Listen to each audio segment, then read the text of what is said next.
Bu yerde Karlamarsa 28 bizim ev.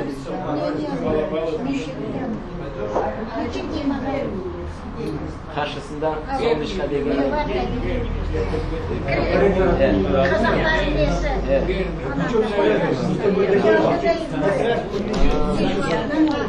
Başta Cemaat mi yoksa son? Başta kahve içer mi yoksa son içer? Şimdi öyle вольная тема şimdi. Cemaat. Mesleği Kahve içer sonra başta. tanış etmeye bu bizim profesör doktor nauk İsmail Hasanovich Kerimov. O özü tamirleri Aluştalı. O bugün Birer bizge laf etişiniz. Birer. geldi, musafirlikке geldi. Bizim laf etmeye Aluşta cemaatinden öyle bizim leksiya okuma. Onun için onun geldi Tahir Hoca Kerimov. O da Şumalı, anası, babası Şumalı. Mında hepsi oturgan halk bütün Aluştalı demeye mülkün. O şirket ağa Karakçı, Şuma yaşay, Tanışın. İlyas ağa Alçikov, belli bizim inteligensiya. Katrancı Ali ağa en büyük yaşta Aluştalı bizim. Son bizim poet, писатель Osman Kerim. Kerimov. Maşallah. Belli bizim Nurfet ağa Murakas. Arzu Devletova, sizin yanında kim? Kaliyova Saniye. Bonkun Enver ağa. Bonkur? Aluştalı. Maşallah. Rüstem ağa Şerfedinov. Bizim Kartağaların büyüğü. Son Füziye Hanım, Aliye Hanım. Sizin de tanışırdınız. Mayriye ve Lila Hanım. Ve Ömer Ağa Çabanov bizim Aluş'tan kapitanı. En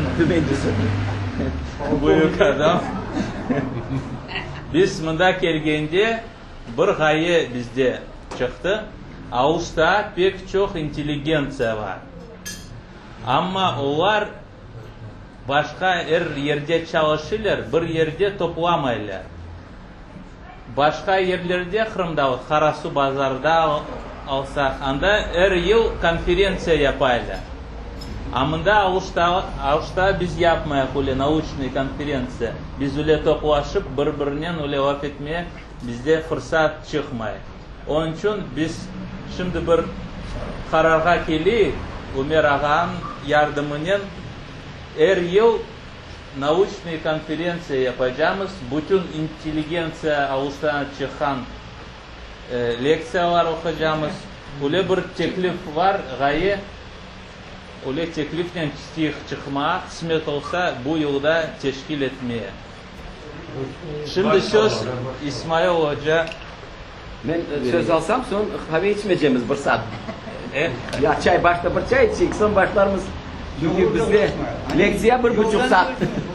1,5 saat leksiyamız var. İsmail Hoca bilirsiniz, doktor nauk, profesör. Bizim научно-исследовательский центр var. Direktör naучного, то есть bizim dünya 3 filde tursa bu bizim halkın İsmail Hoca bir fili oluyor. Fil desin. Teşekkür ederim. Şimdi ben anlatırım Allah etsin. Geriye o bütün Kırım'a belli bir adam, onu çok teklif etme. Çok sağ olun. Aluş'tan icatları, mında Aluş'ta pek öyle zengin, pek namlı adamlar idi. Setiye Kazakov yoktur. Yok. Buyurun nasıl olacak? Biz 5 dakikadan sonra başlayınız.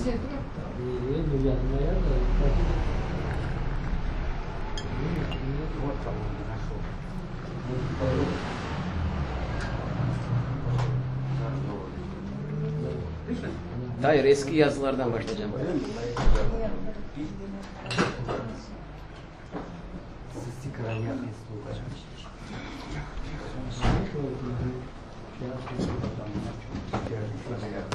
Ömer Ağa Tanış etер bizim teşkilatına. Bir iki söz aytınız Ömer ağa. Bizde Ağustos'ta Kartağalar Şurası var. Biz her hafta Cuma günü Hartanalar dedin. Kartağalar. bu Kartağalar da bir 5 yıl içinde Hartlar şurada. toplaşık. Bizim halkın en tecrübeli adamlar. Bizim halkına bu pek çok yardım ettiler. Bu rehabilitasyon taraftan pek yaxşı fikirler çıka. Biz her vakit gazetalarda yazayıq onların. Pek çok fayda getiriyik da halkına. Onun için Ömer ağa siz aytınız. Selamünaleyküm, hoş geldiniz. Misafirler, Ağustos'ta yaşayan adamlar. Ben ne etmek isteyeyim? Bu işlerin biz her haftanız gerekti. Keçliği, bana her cuma saat 12'ye toplanıp bekliyorlar restoran canlı. Mesele bizim halkın pek çok bu meselelerini çizmek gerek, yapmak gerek. Onun için o taraftan Harp Şurası çalışır 5 yıl ziyade. Biz çok fikirlerin bunda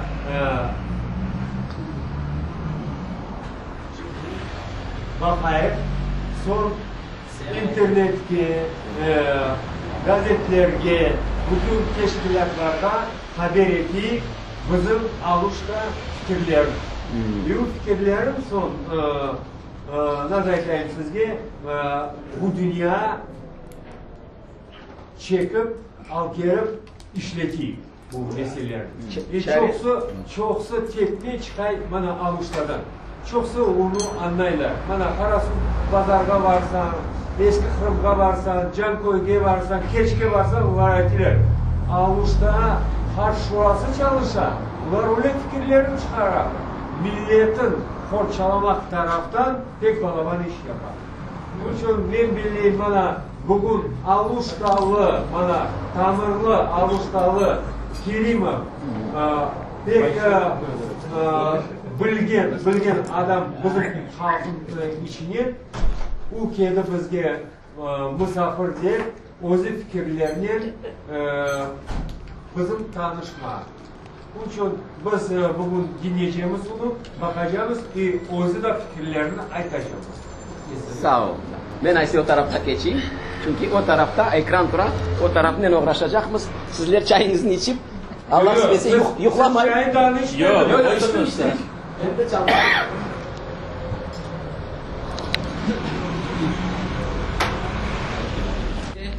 Televizyonda Kırım Tatarcanı saklamak gerek, horçalamak gerek, ilerletmek gerek, inkişaf ettirmek gerek deyip lakırdı etti ama onu sarih şekilde yani konkret şekilde nasıl horçalamak gerek, nasıl saklamak gerek, nasıl coymamak gerek onu kimse anlatmıyor yani. Şimdi Tayyip Hoca'nın yardımı ne? Sağ olsun bu bizim yaş kandidat Navuk Tayyip Hoca Ağustos'ta. O dedi bir proyekt yapayıq da o proyektle beraber iş başlayıq yani ve şükür Allah'a bir 3 aydan beri gelmeyi yanılmasam 3 ay oldu. Yarım yıl.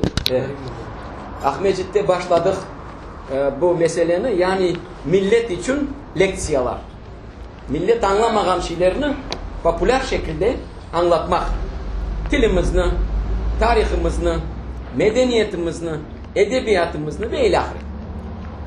Ve bugün bilmeyeyim kaçıncı leksiya. Ben şahsen geçirgen bir yerim benziyerde leksiya vardır. Başka hocalar da şu cümlede beraberlikte çalışamız. Da Cankoy, anda Bahçesaray olsun, nedir? Konstantinovka böyle bir nelerge yürüp Ahmetçik'ten dış yerlerge şu cümleler buna bugün de Ağustos'a da geldik. 50 leksiya olgandır.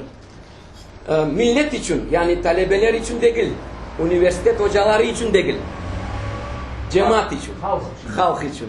Çünkü bazı da gazetelerde yazalar bir şey, olan halk başta karışma, yanlış yazganlar değil. olmayacak şey yazganlar değil. Öz başına çok şeyler davalaşalar. Ama meselenin içinden bakmak için evet anda az buçuk da hazırlık gerek milletke. Buna girey dostum sağ olsun girey kaç kereler 4-5 kereler Ahmecit'te bu leksiyalarga kirdi. Çünkü bu leksiyalar çok Ahmecit'te bizim üniversitede geçirildi. Anda onun bir olayı var. Yani auditoriya var, sonra tahta var, multimedya var ve kolay çalışmak. Bunda eğer çobanın fayda. Ömer. Gezimizde. Ben anda bakalım. Eğer de Allah kısmet etse Ömer bu birinci gelişimiz, birinci tecrübe. İnşallah daha sıra gelir birkaç kereler kelimeye yıl devamında çünkü programa devam eder. İnşallah bir kara tahta di Tatarca yani bir doska olsa bir de yanında bor. Çünkü bazı da milletle konuşkanda şu arada anlatmak gerek. Bu kıyınca çünkü bunda hazır, bunda yazıp sızıp olamayız. Birinci ben başlayayım. Bizim yazımızla bağlı laflarını. Herkese belli, bugün de belli, Kırım Tatar dili bugün de Kiril harflerinde, Latin harflerinde ve eskide Arap harflerinde yazılarının belli. Başka yazılarını kimse bilmiyor. Sanki Kırım Tatarları bir Türk kavmi olarak, bir millet olarak, sivilizasyon, sivil bir millet olarak bu 3 yazının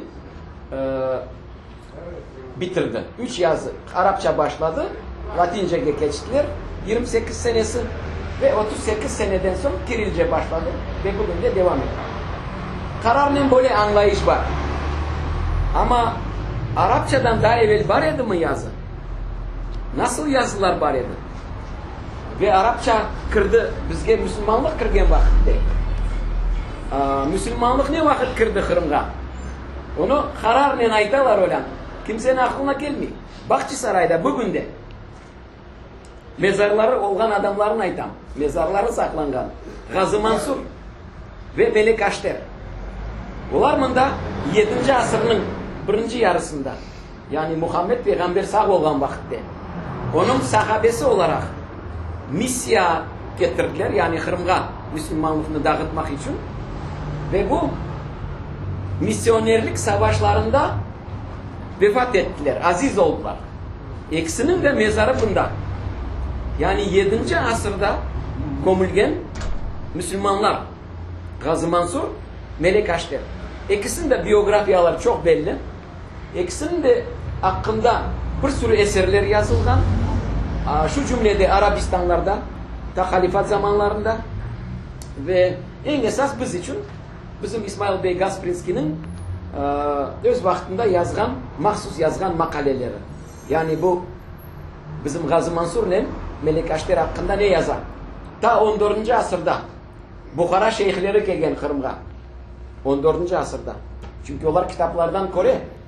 Bunda Muhammed Peygamber'in en güçlü sahabeleri Gazi Mansur ve Melek Aşter geldiler. Onlar bunda rahmetli oldular. Hayda komurdular. Başlaylar onların kıdırma. 14. asırda tapalar, mezarlarını yaparlar, baş taşlarını yaparlar ve o mezarlar aziz ola ve revolüsyadan ögüne o mezarlarga aziz yerde katma ediler, para ediler. Yani Kırım'a Müslümanlık gelmeye başladı 7. asırda. Kırmeye başladı. Demek değil ki bütün kavim. Yok. Kırmaya başladı yavaş yavaş. Birinci adım. Birinci adım. Şimdi göz önüne getiriniz. Bugün de en güçlü ilim adamlarımız laf etti. Kırım'da en eski cami Sudak'ta Cineviz Kalesi içinde. 1222-23 senenin içinde kurulan cami. Onu son kilise yaptılar. Kilise yaptılar ama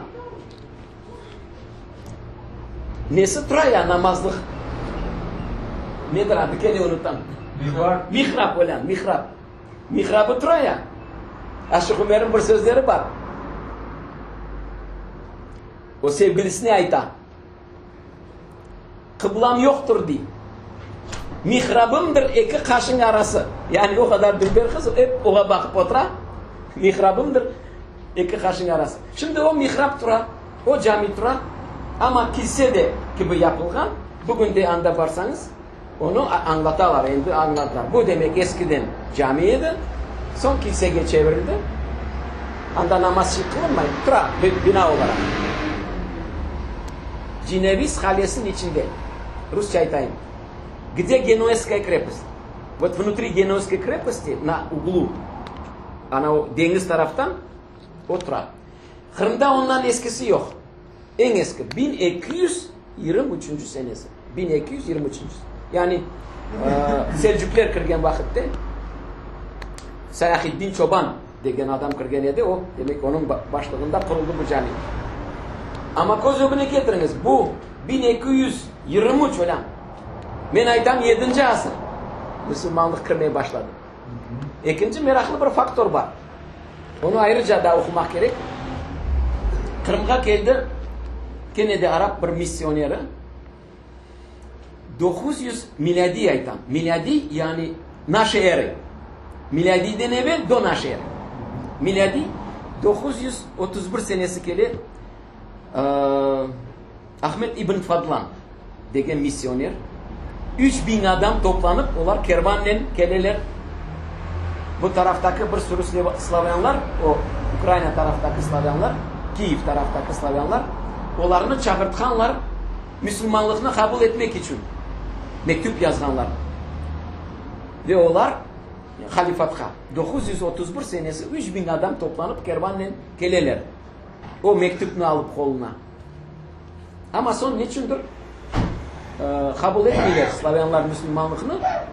Ama o adamlar bu yerge geçken vakitte İbn Fadlan özü koluna yaza. Bugün de o yazılar ende açık, ende Rusça çevrilgen. Biz onlarını okuyumuz. Hazaristan'dan geçkende değil. Yani Kırım'ın içinden ve dışından Hazar kaganatı olan vakitte camilerinin yüksekliğine ve minarelerinin camilerinin büyüklüğüne ve minarelerinin yüksekliğine şaşan 931 senesi yani 10. asırının birinci yarısı demek eğer de 7. asırda Müslümanlık kırmaya başlasa 931 seneleri yani 10. asırının birinci yarısında şimdi bunda camiler var idi. Onu unutarlar. Onu unutarlar. Onlar bugün yok. Eğer de ciddi bir kazmalar geçirilse, arkeoloji kazmalar, belki bir şeyler tapılır. Yakında ben nege bargan edim. Bonn degen şehir, Germaniyan merkez, yok, evvel merkeziydi. Rhein, o Zenaka anda, Rhein Üniversitesi'nde konferansiya bargan edim. Olan kenarı kilise dolu, Rhein. Onlarla turist olup kırdık. Anlatalar. Bu kuruldu 10. asırda. Bu kuruldu 11. asırda. Bugün de yapyanı turalar. İçinde bütün nelerini yapanlar. Kanalizasyon nelerini. Yani eskiden taştan sağlam güzel yapılan şeyler eğer mahsus yıktırılmasa onlar durmak mümkün. Ama bizimkileri yıktırıldı. Kaleler yıktırıldı. Niçin? Nasıl yıktırırlar? Onu başka işim yok. Olan bari bunu yıkayım degen şey yok. Mesela Rusya'ya kırgın son bunda başlaylar bir özne kazarmalar kurma. O kazarma taşlarını onlar barıp bıçıp alacak mı dağdan? Ne gerek? Bunu hazır tura. Başlaylar kalen bozma.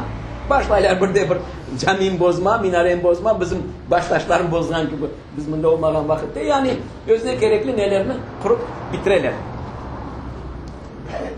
Onun için bizler bundan fikir çıkarmalı. Yani Müslümancılık Kırım'da eskiden kavi, mükemmel ve 1300 seneleri, 1300 kaç seneleri Özbek Han zamanında Kırım Müslümanlığını bir devlet dini olarak kabul etti ve ondan 13. asırdan başlayıp bizde devlet dini İslam ve Özbek Han'ın camisi tura bugün de eski Kırım'da 1314 senesi kurulan Özbek Han camisi. Ondan sonra Beybars camisi var. Başkalar var ve ilahi. Şimdi de bir mesele var. Bu eskiden Müslümanlık var idi. Ama Kırım'ın kazılarında taptılar bugün de 4-5 mezarlık Müslümanca komülgen, mesela 1265 senesi bunu yaza Evliya Çelebi. Osman Akçokraklı bizim ilim adamımız 20. seneleri kaza 3-4 mezarlık tapa.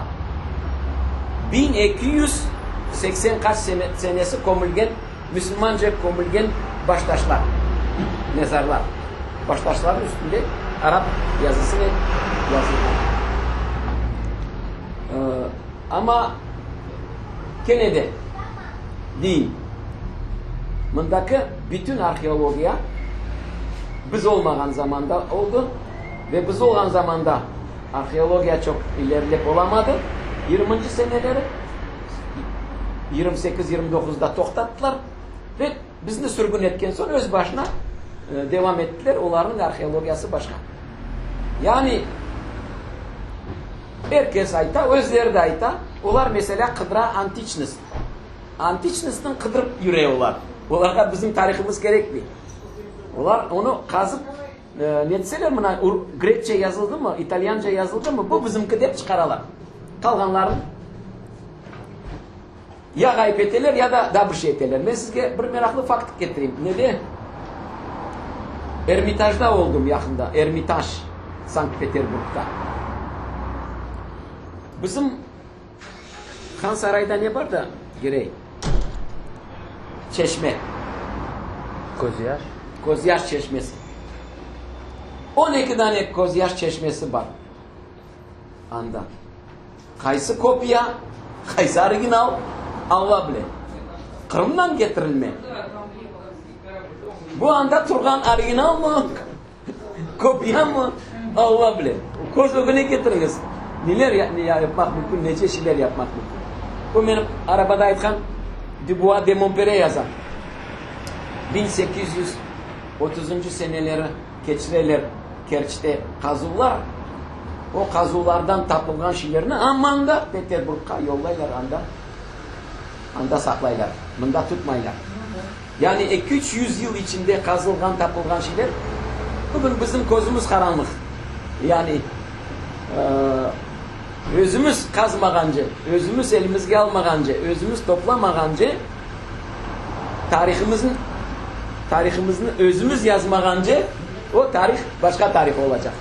Onu ben birinciden anlatmak isteyeyim.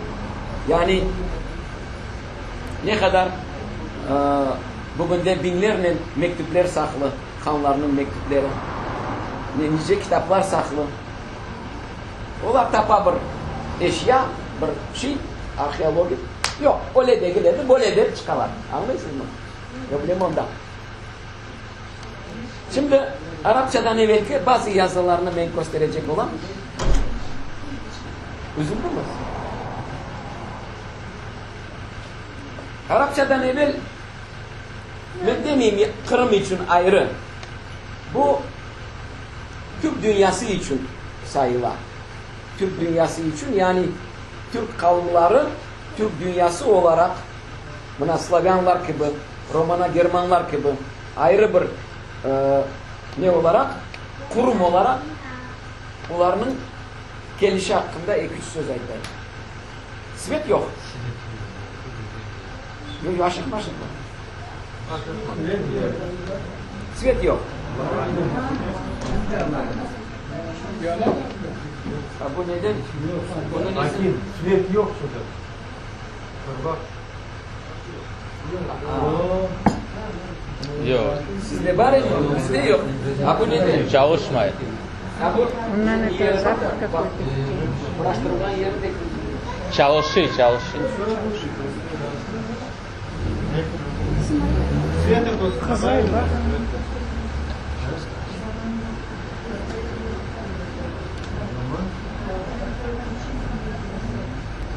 Buna bakınız. Bu Arapçadan evvel ve Arapça ile paralel olan yazılardan birisi. Buna bu ekranda. Uygur kursif yazısı değil. Arapçaga oşay ama bir Arap bunu okup olamaz. Arapça değil. Arapçaga benzer bir yazım. İkincisi.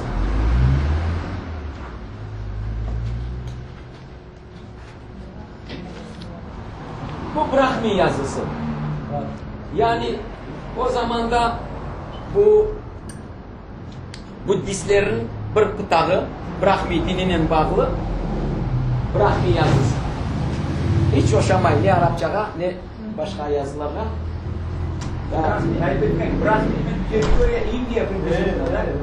Budistlerin bir nesi? Kıtağı. Aynı şekilde Mani yazısı, Manihey. O da Budist nelerinin, bu da başka bir yazı. Ben bunların için ayrıca göstereyim. Bunda onun bir özelliği var. Bütün bu yazılar Türkçe dilde yazılgan. Yani siz onu okusanız Türkçe dilde, bugün anlayışılgan dilde yazılgan yazılar. Yani onu şekline bakmadan dili, buna mesela Kırım Tatarca dil, Arapça yazılsa da okuyumuz da Kırım Tatarca. Bu Brahmice yazılsa da gene de okula Kırım Tatarca. No, Kırım Tatarca değil, Türkçe, Türkice. Onların bir özelliği var. Eski yazılar olsa da pek de meraklı. Ben bu Orhon Yenisey yazılarına bağlı birkaç satır okuyayım sizge. Çevrilgen. Orhon Yenisey yazılarının nesimine siz bilesiniz bunlar 7. asırdan başlap 11. asırgacı böyle bir neler var, abideler taş üstünde oyulup yazılgan ve bunlar 1000 yıl durdu, kimse merak etmedi. Sonra 1800-1900 seneler bunlar başladı. Bu taşlar tapılmaya, herkes başladı merak etmeye, bu nasıl yazı? Dep, ahırı sonu 19. asırın sonu, yani 1893 senesi Thomson adlı güçlü bir filolog bunların anahtarını taptı. Birinci olarak. Ondan sonra bunda Rusya'da de Radlov adlı bir akademik o da taptı. Onun ilk anahtar tapıldı. İkisi de başladılar bunu okuma ve bugün de o tekstler dünyaya gitti. Kultegin abidesi baranda da başka adlarının neli abideleri var ama onların dilleri bugün de anlaşılgan dil gibi. Buna okuyayım birkaç satır. Tövbe istiğfarı değil.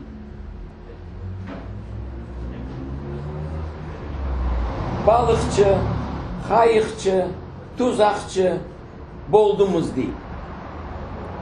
Yani balıkçı belli, kayıkçı belli, tuzakçı, tuzak koygan, hayvan tutkan tuzakçılar. Sonra kuşçu bolduğu değil. Kuşla uğraşkan neler. At satkıcı değil. At satkan adam boldumuz.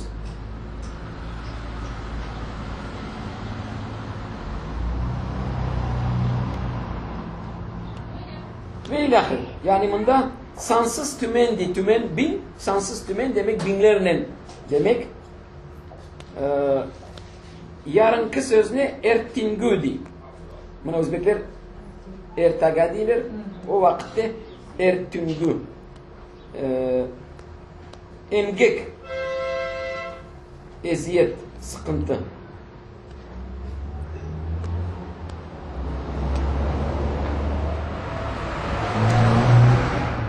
Ve ilahiri. Yani bu yerde anlaşılmayan neler de çok ama neyse içinde anlaşılan neler var. Ben bunları niçin aytam?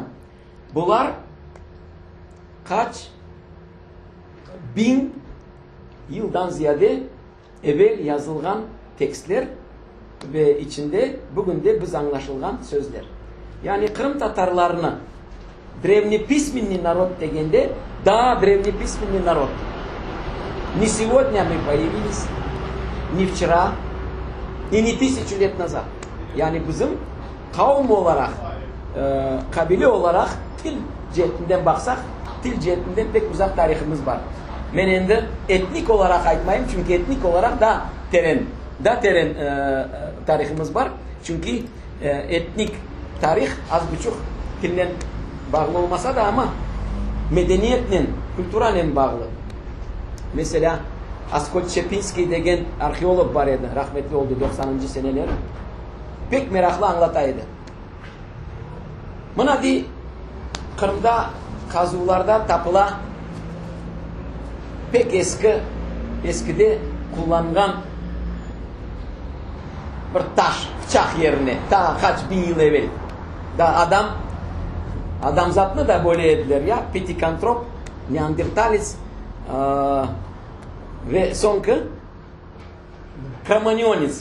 Biz de Cro-Magnionis sayılamız, yani 30-32 bin yıl evvel meydana çıkan bir şekil, insan şekli. 30-32 bin. Ondan evvel Neandertalisler, ondan evvel Pithecanthroplar. Yani insan zat tarihi pek kısa. Eğer de mamontlarını alsanız 75 milyon yıl evvel kemiklerini tapalar. 75 milyon yıl evvel ölgen hayvanlar. İnsanın öyle 75 milyon yıl evvel kemikleri yok. Tapamaylar bir yerde. En eski tapılgan insan Kırım içinden çıkan idi. Kiykoba'dan. Sovyetski Soyuz'un içinde en eski tapılgan insan mezarlığı Kiykoba içinde. Bu Cro-Magnionislerden 30 kaç bin yıl evvel komülgenlerden birisi. Nasıl komediler? Ömer, bir taş alalar, içini oyalar, daha bir taş alalar, onu da içine oyalar, adamın içine koyalar, üstüne kapaklaylar, ekip yalan üstüne koygan gibi. Şayet komediler. Komme külturası böyleydi. O vakitte böyle bir bugündeki gibi bir şey yok. O zamanda da, eski zamanda. Bu komme külturasını ala, hayvan avcılık külturasını ala, başka külturalarını ala ve onların analiz etkende başka külturalarla kıyas ete. Сравнивай. И находит особенности, которые у нас есть, и эти особенности, которых нет, başkalarda yok. O zamandan başlap ketre kültürün ilerlemesini, inkişaf etmesini. Son ayta вот это эмбрион крымско-татарской культуры. Эмбрион, зарождение. O kaç bin yıldan sonra o kültüra şekillene bir bel kemiği gibi ola, onu son yıkamaylar. Bunda kele başka kavimler, bilmem İtalya, Grecia, Venecia, onlar hepsi bir şey kaldırarlar. Ama bel kemiği bir kala. Eğer de bel kemiği olmasaydı, siz de özünüzün bir millet olarak duyamaz ediniz. Bel kemiği sizde.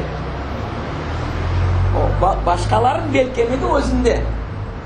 Yani Kırım'daki bel kemik bizde kaldı. Bizim kültürada. Onu eğer de etnik tarafını alacak olsanız böyle yanaşmak gerek. Nasıl? Amması olması. Yok. Amması onlar için amması var. Biz için amması yok. Biz zarar yok. Diskusya normal. Biz bilirsiniz mi neye alıştık? Her vakit yoldaki adamlara anlatamız öyle. Biz öyle değil. Ma gerekme bütün adamlara baracağım. Men bandit değil. Ulan bandit değil. Yok men bandit değil. Bana ne gerek o şey? Şayet biz yüreğimiz bir adam bir şey ayta, biz de ona milletle beraber cevap veririz. Unutmak gerek bu şeylerini. Bence onlara 77 kere aytsan da özünden taymayın. Onların bir aynacı bir nesi var. En attan yıkılgan son, attan yıkılsa da egerden yıkılmayı diler da egerde ayağı kala. Ne diler olan? Bir ne diler? Bizge değil. У вас своя правда, у нас своя. Все. Bin kere çevir, o seninki. Bizimki başka. Onun için biz özümüzün pravdamızı özümüz bilecekmiz. Özümüz inanacakmız değil. Özümüzün izbatlarımız var. Ve özümüz millet olarak bu toprağın sahibi olarak düşünecekmiz ve hareket edecekmiz. Başka hiçbir yerde başka türlü yok. Bizi aldatacak olsalar biz aldanmamak gerek. Siz bunda kelmeşek diyecek olsalar biz diyecekimiz yok. Siz kelmeşek. Bizim tarihimiz mi ne? Bizim Nariman Hoca var bilirsiniz, Abdülvapov. Pek güzel bir fıkraydı.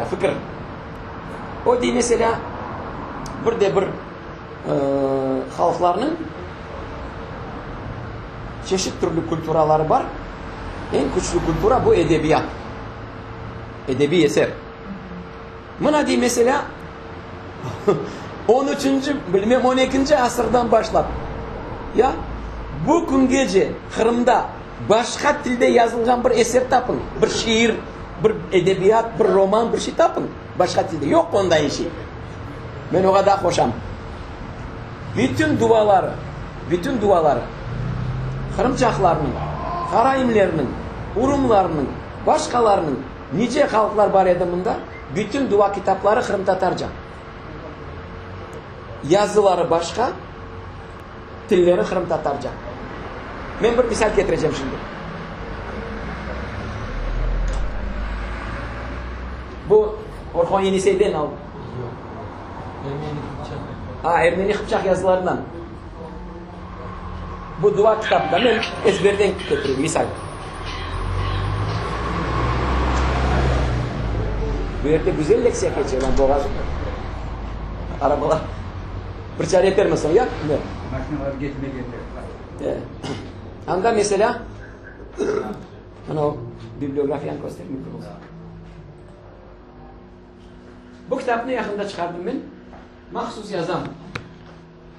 Библиографические указатели печатных книг, статей и произведений на крымско-татарском языке.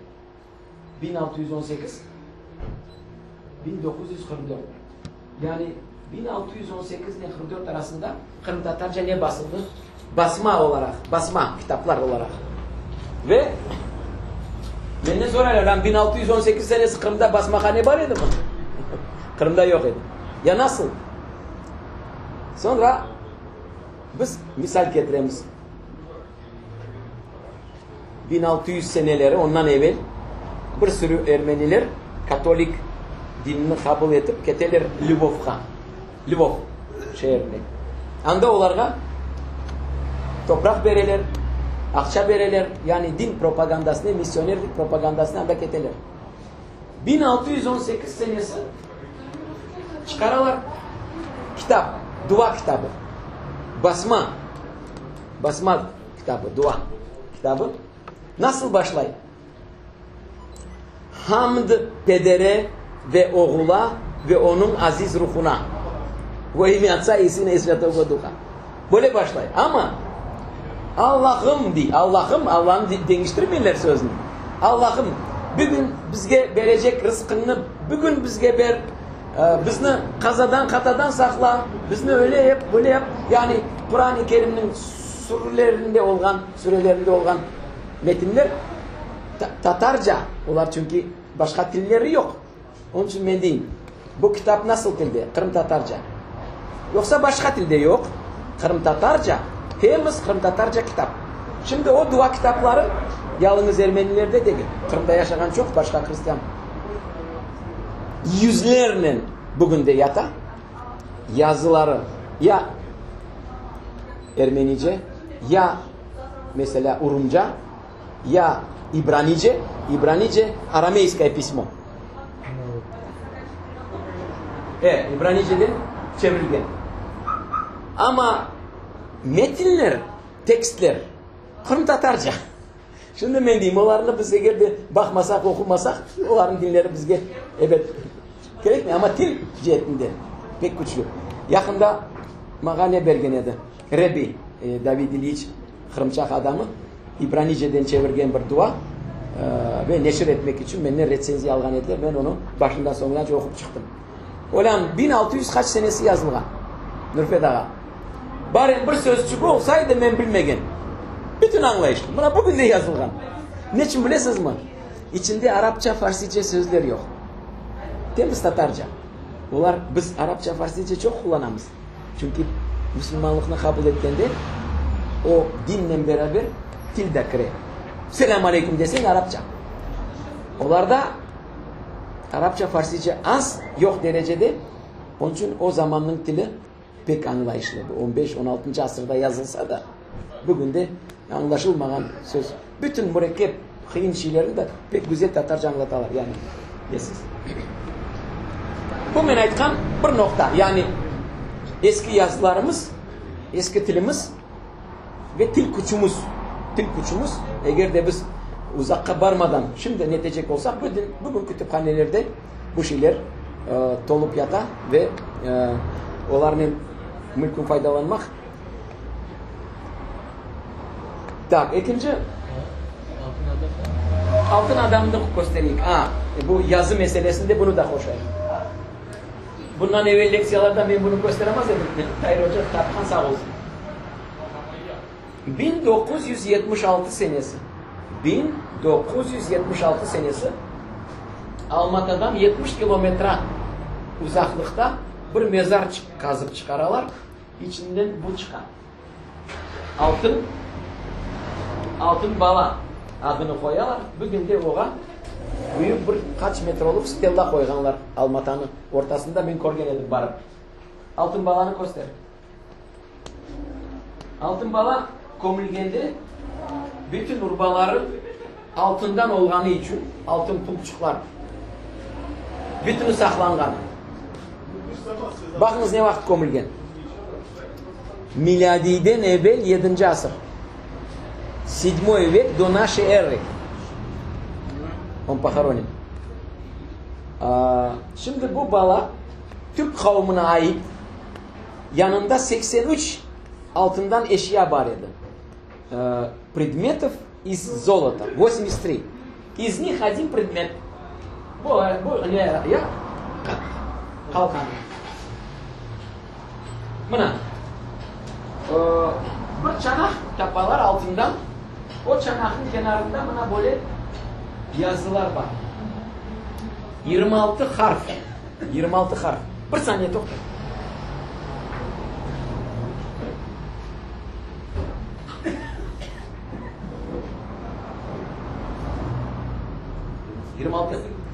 Yirmi altı harf yazılgan bir şeyler. Bugün çizip olamaylar. Ama miladiden evvel 7. asır yazganlardan demek yazı var ya öyle. Kaç? 2700 yıl evvel. 2700 yıl evvel yazılgan. Türkiye tilde. Türkiye tilde yani bizim tilinin tamirleri. Onu atmak isteyeyim. Biz demek yazılı kültürümüz var mı? Yok mu degen manada pek var. Pek ciddi, pek eski, pek büyük, pek genişlegen, pek ilerlegen. Onu yalnız biz bilmek gerek. Onun için yavaş yavaş millet içine kırıp millette, üniversitede değil, üniversitede talebelerge anlatasın yarın unutan. Onlar başka şeyden mecbur. Milletke anlatmak gerek de bular.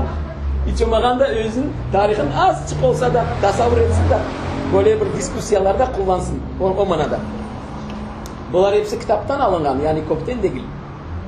Kitaptan alıngan faktlar olarak bu ben aytkan İbn Fadlanların bugün de dükkanlarda kıdırsanız var. Ahmet İbn Fadlan, Raşid Eddin, Guillaume Rubruk, Plano Carpini ve hepsi kitaplar böyle dükkanlarda satılgan şeyler. Yalnız evvel girey bir 10 yıl evvel bu şeyler yok idi. Sonra Kırım'da güzel bir firma var, Business Inform. Onların aklına gelgen. Ulan bu kadar kıymetli şeyler, bunlarını Fransızcadan, İtalyancadan, Nemsece'den çevirik de çıkarayık. Onlar kütüphanelerde birer eksemplar 1700-1600 senelerin neşir edilgen şeyler. Ama şimdi kendi kitap olarak Rusça çevrilen dünyada var. Tak. Biz geçecek miyiz?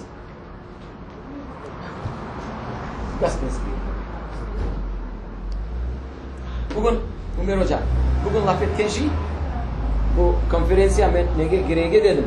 Allah kısmet etse, Oktyabır'da ya Noyabr'da bir çare tapıp, o Gasprinski'nin vefatına 100 yıl dolması münasebetiyle Aluş'ta da ufacık bir tören yapmak gerek. Çünkü başka yerleri yapar. Biz yapmasak yazıklar olacak Aluş'ta da. Oktyabr, Noyabr onu bakarsın. Gasprinski'nin vefatına 100 yıl. Şimdi Kaspersky'nin çok laflarını eşitemiz. Hoca, büyük hoca kitap çıkardı, gazet çıkardı. Ama onu 11 balası olan kimse bilmiyor. Böyle bir meraklı faktlar. Kaspersky ne vakit rahmetli oldu? Aynı. 14 senesi. Ama 14 senesi cenazede niçin 5-6 bin adam var idi? Onu da kimse anlatıp olamıyor. O zaman da istese padişah olsun Kırım'da 5-6 bin adam toplamaz dediler. Toplanamaz dedi Kırım'da. Eğer de Müslümanca komecek olsanız bugün sabah rahmetli oldu mu? Öğleden son gitmek gerek yerine ikinci günge kimseye kaldırmayın. Kaspersky rahmetli oldu. 2014 senesi 11. sentabr. Sabah saat 6.25'te 6.25'te nefesi tutuldu. Bunu yazan Hasan Sabri Ayvazov yanındaydı. Baş ucunda. Aman da vefat etkeni haberleşirler. Bugün Cuma akşamı günü. 11. sentabr Cuma akşamı günü. Sonra diler olan Cuma akşamı günü. Bir günçük tutsak ne olur? Cuma günü öğle namazından son komsek. Moğlalar istemiyor. Türk şeyler. Sabah erte oldu mu öğleden son gömülmek gerek. İnteligensiya toktapa. Bir günçük toktatalar. Bir gün. Yani şu günü gömmüyorlar Cuma akşamı. İkinci gün Cuma günü öğleden son. Onun için 5-6 bin adam toplanıp oldu. Aluştadan olan Yalta'dan gelen arabalar doldu o yerde. Onu fotolarını görgendirsiniz. Cenaze fotolarını. Müthiş bir halk toplandı komik. Ben bunların niçin aytam? Demek o zaman da bu adamını saygan, sevgen, hürmet etken ve en esas anlayan adamlar toplandı cenazeye. Demek bütün millet bunun ideolojisini anlaydı. Özüne yakın tutaydı ve ilahi. Ama bazı disertasyalarda, bazı monografiyalarda siz okumak mümkün. Hadimciler ona düşman ettiler. Boğuşa ettiler. İşler, öyle sözler yazdılar. Ama şu şeyde de iki üç söz koşayım. Hadimciler kimler eder? Neler eder? Bu adam 1870. seneleri Zincirli medresede Rus dili dersini verir. Rus dili dersini. Paris'ten kayıttı. Çalışan. Ve Paris'ten getirgen bir zil. Ders bitken son kaka ve ders bitkenini ilan etti. Oğa mektup gele talebelerden. Hocam bu yerde medrese. Bu yerde çan kullanmak olmaz. Tek kilisede. Bu yerde Müslümanlık var. Bırakın bu şeyi. Adam evet o garp kilisenin propaganda etti mi bu çancık ne o? Dersin bitkenin haber etti. Zil çalar. İkinci kere yazarlar. Üçüncü keresinde mektup kolumda var. Mektup dinlenir. Hasan Sabri Ayvazov misal getiriyor ondan. Ya bu yardımcı olun ya öldürürüz. Talebeleri yazar. Zincirli'de okuyordu 200 yakın talebe. 200'e yakın talebe Zincirli'de. Onların arasında 6 yaşından başlap 6-7 yaşından başlap 18 yaşına çeşitli gruplarda okuyorlar. Oda başları var. Hocadan sonra oda başları da idare etti. Kaspersky pek çok reformalar yaptı Zincirli'ye. Ve bayağı değişmeler yaptı. Şimdi bakınız onu kongen vakitte cemaat kayda da cenazeden sonra. Mezarı yanında halalar birkaç en yakınları hala da tekrar dua okuyorlar. Hasan Sabri Ayvazov ne görgen? Onun mezarında halktan son kalıp okur ağlayan, mezarını tırmalagan, ellerini kanatkan, babacığım deyip hıçırgan kimler edi bilesiniz mi? Öldürürüm degen söyleri. 30 yıl evvel Bu adamını öldürecek dediler. 30 yıldan sonra babacığım deyip hıçıralar. Gere yakında olsa ben bunu ne için misal getireyim? Misal ne için getireyim? Mahsus bizge millette. Bir adam seninle razı olmasa razı olmasın. O senin düşmanın değil. Bir adamın fikri başka olsa başka olsun. Kaspersky'nin o kadar güçlü diplomatiyası var idi ki olan han düşmanını kaç senelerden son baba yerine gele o babalarının babası yerine kala. Nasıl edin? Diplomat yani. Yavaş yavaş anlatmanla beraber. Ket sen bizge gerek misin? Degil öyle degil. Bugün de niçin birbirinden uzlaşamaylar olan? Ne kartlarımız, ne yaşlarımız, ne bala çakalarımız. Başlaylar. Ты меня не зомбируй, ты такой. Что значит зомбируй? Это что я тебе сказал другие слова? Не нравится, не страшно? Ты уже зомбировал, я так понимаю. Çok yazık. Bizim medeniyetimiz bayağı eksildi. Medeniyet eksilgince adamlar arasında ziyade neler olur? Tartışmalar. Bu medeniyetle bağlı. Medeni adam aman da düşman tutmayır ulan. Bir de bir adamın fikri başka olsa fikri başka. Düşman mı yoksa? Yok. Ne zararı var? Ama biz öğrenmedik. Görüyorsunuz mu? Deportasyada olganda diskusiyaga öğrenmedik. Biz ne razı olmaganlar bizge düşman. Şayet. Onun için bir ocağı olarak 40 yıldan beri bir ricam var. Balaçıklarını özünüz, yanınızdaki komşular öyle bir hareket etmeli ki birkaç yıldan bir güzelce bir medeni dereceye gelip de o vakitte biz saklanabiliriz. Yani biz birbirimizni bilmek, acımak, kadrine yetmek her bir insançılığımız gül gibi. Onu biz bilmek gerek. Umeripçi rahmetli sonki mektubunda ne yazar? Kırım'da ben bilmegen adam yoktur diye. 49 senesi. Hepsini sağınam diye. Hepsine selam edin. Kimlerdensin deyip sorayanda türmedeki Kırım Tatarlarında. Adını aytmaya yetiştirmeyi bilem. Çünkü adam aktör olarak bütün Kırım'da dolangan kaç seneler devamında bütün insanlarla tanışkan. Aşağı yukarı aytam herhalde. Ama Kozogine getiriniz, hakiki bir inteligent. Türmede kaç yıl, 12 yıl oturdu. 12 yıldan sonra onu çıkarmak gerekirdiler. 49 senesi. Sovyet hükümeti ne yapar? Onu türmeden çıkarmayıp onu aman da psikuşkaya tıkarlar. 49 senesi. Ve psikuşkada, Tomsk psikuşkasında 55 senesi 11. yanvarda rahmetli olan. Yani Şevki Bektören'i alalar 48 senesi bilesiz. Bir inteligensiyan yolda kaldırmaylar. Yani propaganda yapmasın halk için dedi. Bu pek ciddi meseleler. Yani bizim medeniyet, tarih, dil, din ve edebiyat bunlarını ne kadar teren dalsak, ne kadar güzel bilsek o kadar biz özümüzü sağlam, özümüzü ne diyor Ruslar?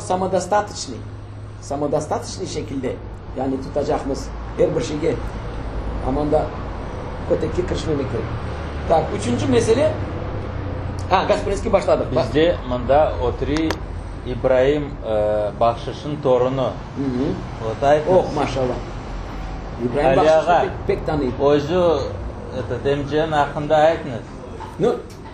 Şimdi değil. Şimdi değil. Siz inteligensiya hakkında aytınız. Kaspersky'den başladık şu İbrahim Bakşış'ta değil. O şimdi ne olacaksın?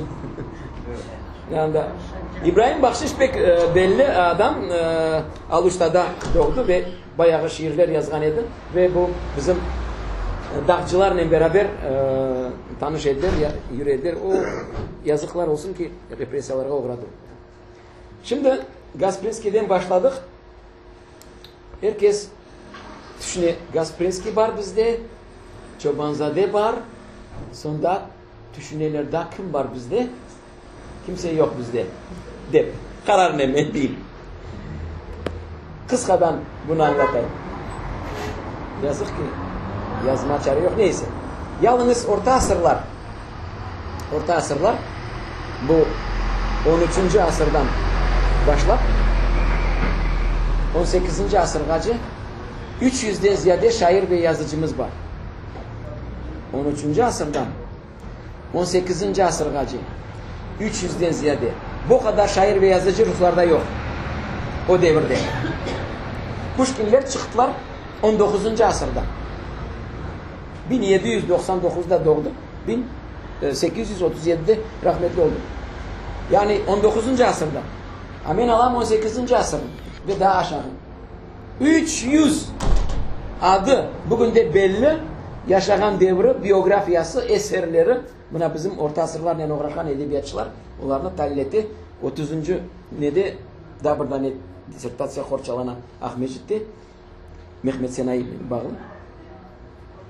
Aytacağım bu 300 o tarafta. Gasprinski'ye gelgen son, Gasprinski'den son da ne kadar var? Yüzlerinin.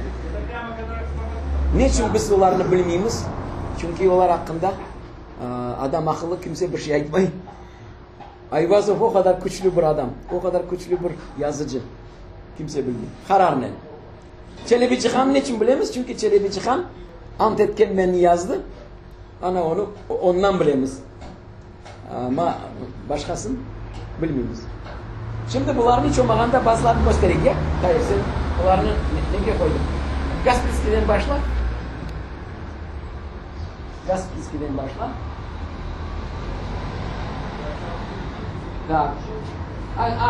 Buna onu demek anlattık. Az buçuk olsa da son ben sizge ikinci kere geldiğinde isteseniz biz Gasprinski'nin bağlı talebelerge 16 saat okuyumuz leksiya. Onun eserlerini tahlil ettim. 16 saat bir yazıcı. Başka türlü. Neye geçeriz Ayvazov?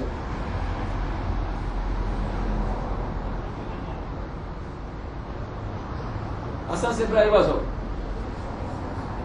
Gasprinski'nin en yakın adamı, onun yardımcısı. Gasprinski rahmetli olgan son Tercüman gazetasının başında durgan, onu çıkargan, elin neyin çalıştırgan bu adam Hasan Sebra Ayvazov. 1917 senesi kurultay, birinci kurultayımız olganda bu adam Millet gazetasını çıkaraydı. Kurultayın parlamentin başındaydı. Sonra Sovyet zamanında da bayağı yüksek rütbedeydi. Pek güçlü adam. 38 senesi 17. April'de represiye oldu. Aluşta'da miting yapkanda 1909 senesi. 1909 senesi Aluşta'da mitingden onu jandarmalar alıp tömege kapaylar. Krasnıray. Aluşta'daki mitingden.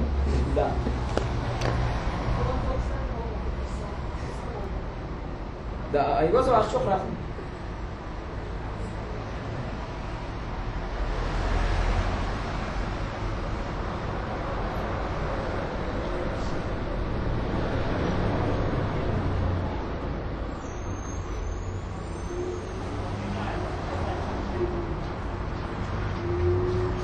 Yapamayız. Yok ya.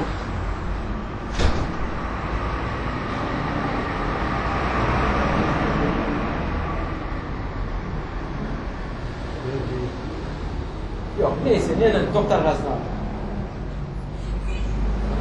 Doktor gazı.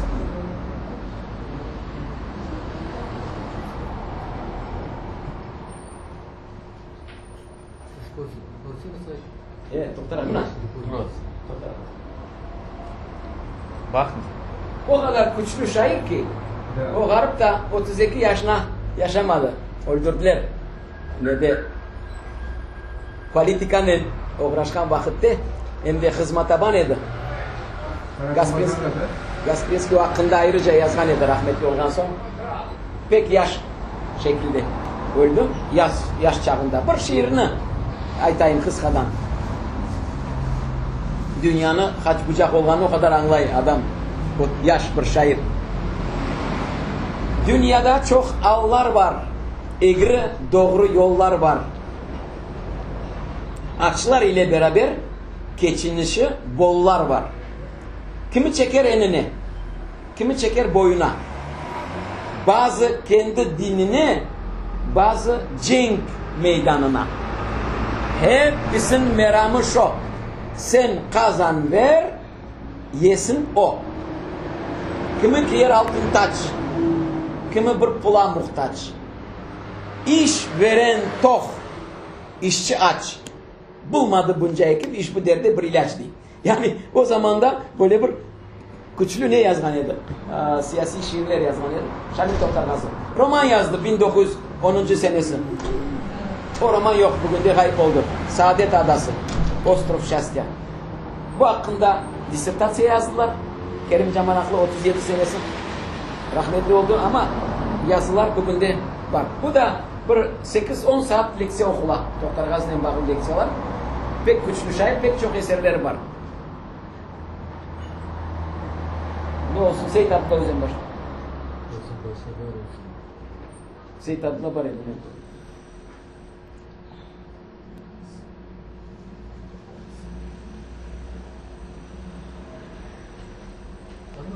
Bu varyantı var. Yok, bu Ahmet Özenbaşı. Oğlu. Ahmet. Çöpeci. Yok, bu taraftaydı. Bana.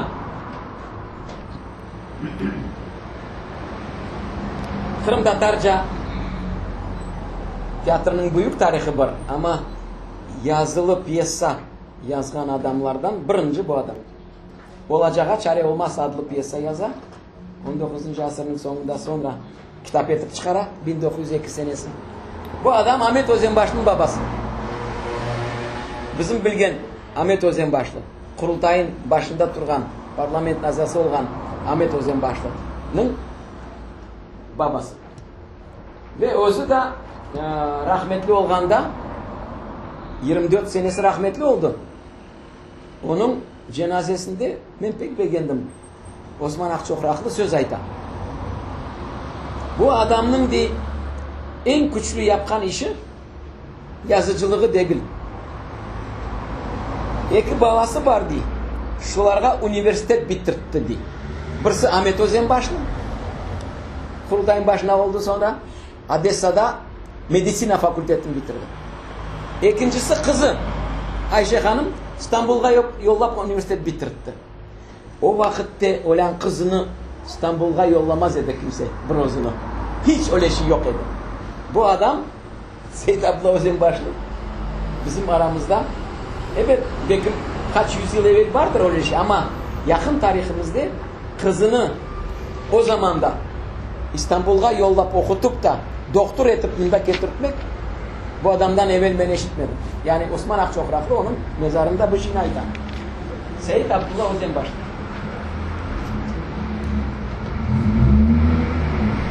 Seyit Abdullah yoksa? Seyit Abdullah. Abdullah. Seyit Abdullah.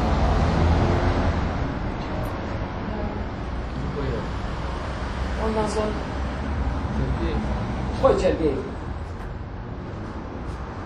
Hasan Çırgıyev başında.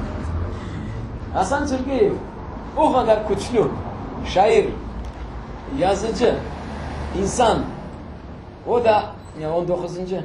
asrının sonunda doğan 1878'de ve 1946'da sürgün olgan son Ural'dan kayta elki yolda olarını dezenfeksiya yapkanlar olan soğuk suyla 30 derece soğuk var. Olarını üstlerini dezenfeksiya yaparlar suğlap.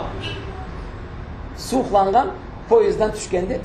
Endi yürümaydı. Şu arada bir ayın içinde ölgen Hasan Çırgıyev. Bu adam garip 2-3 kere türmelerde yattı. Birinci kere yattı 1912 senesi. Niçin yattı türmede? Bir eser için. Eserinin adı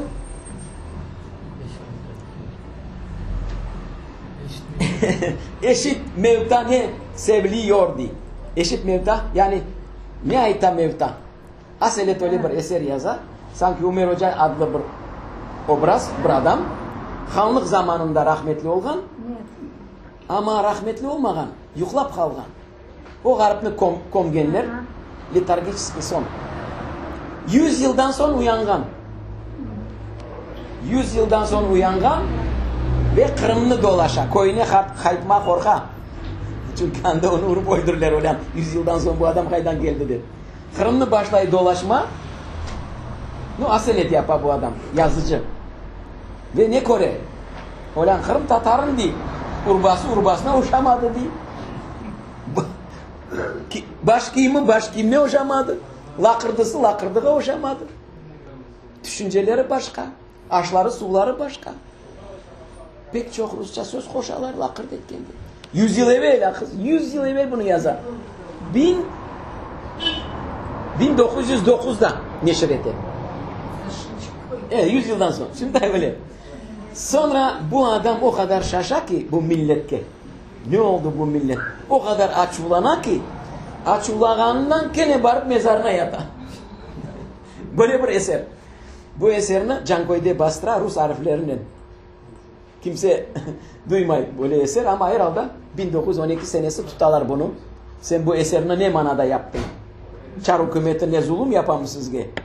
Kültürünüzü boza mı? Aldılar türmeye soktular. Sonra türmeden çıkan son Cenk'e vardı Cenk'e. O Sovyetler zamanında da onu 33 senesi tutarlar 5 yılga kapaylar. Kapaylar 5 yılga. Adamın koluna verirler bir alümin kazan. Buna o kazan. O kazandan aşağı su içe yüre. 5 yıl geçe adam türmeden çıkar kazançığı yanında. 80 yıl geçken son doğmuşları getire o kazançığı bizge kafedraga.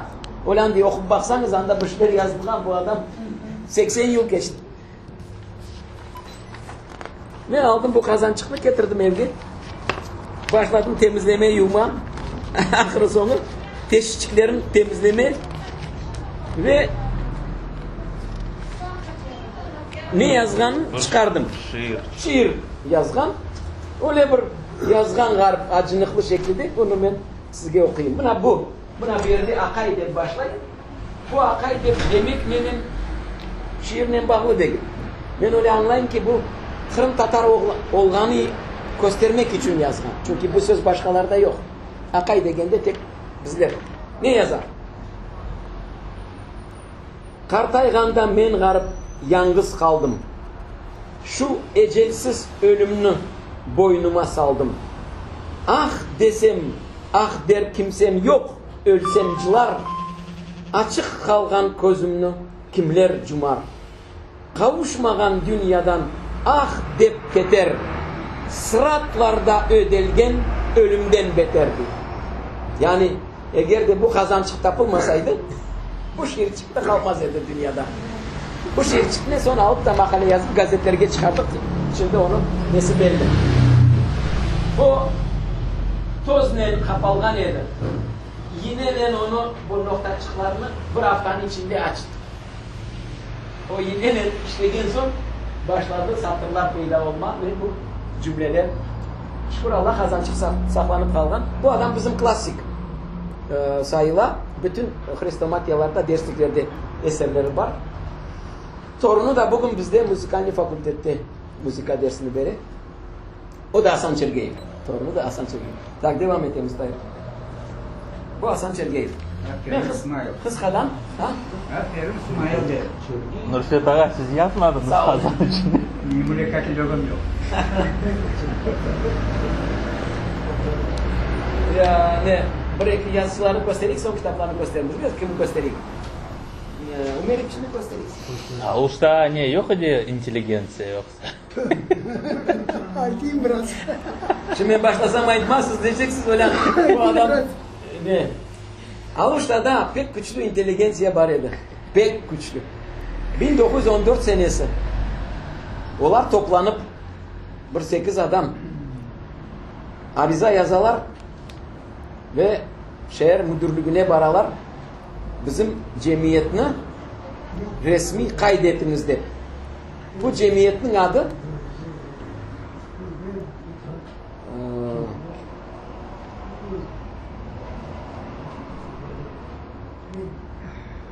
tam bazda bak.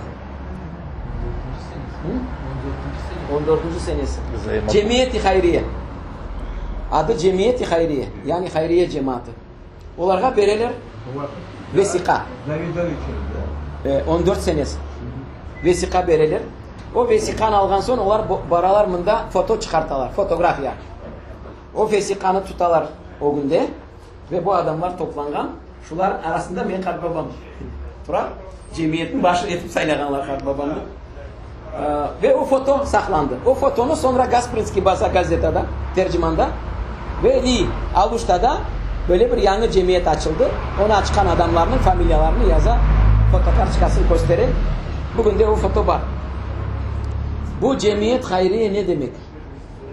Şimdi öyle şey olsa o pek güzel olacak ama olsa neden oldu? O kadar merhametli millet, kart analar, kart babalar, babalar analar. Baka mesela bir korantada hasta var, bakıp olamaylar, bir yana alıp ketmege больницаларга paraları yetişmiyor. Olan bularga yardım edeyim. Sonra bu cemiyet hayriyeleri başladı Kırım'da ta 19. asırda köylerde peyda olma. O vakta hükümet başka türlü. Bu yerde bir mesela köprü bozulsa onu kimse gelip yapmay.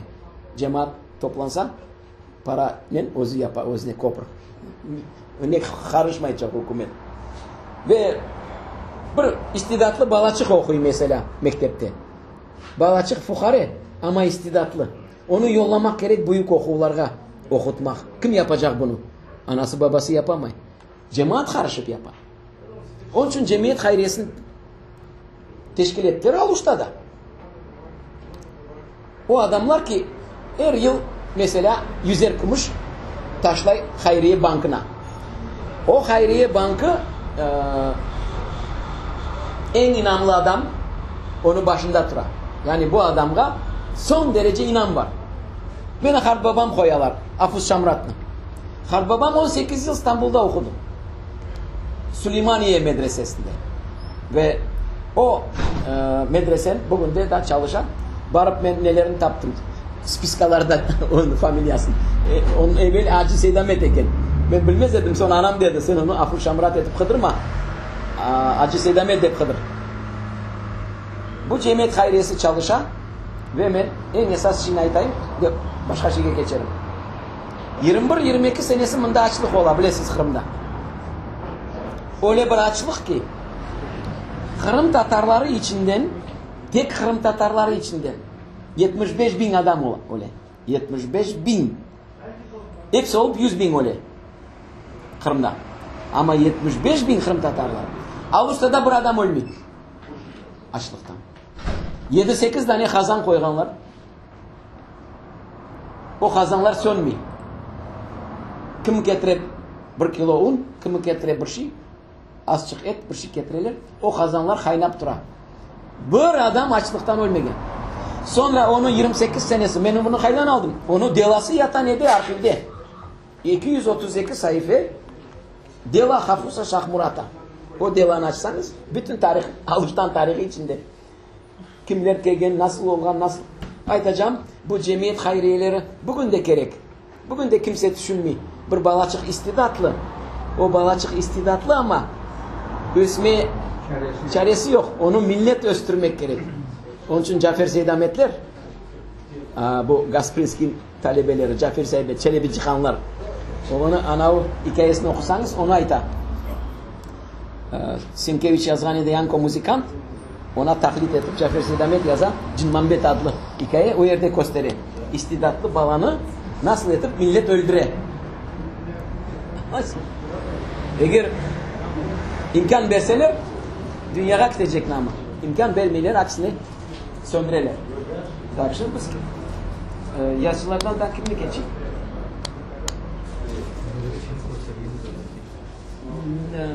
Çoban zaten.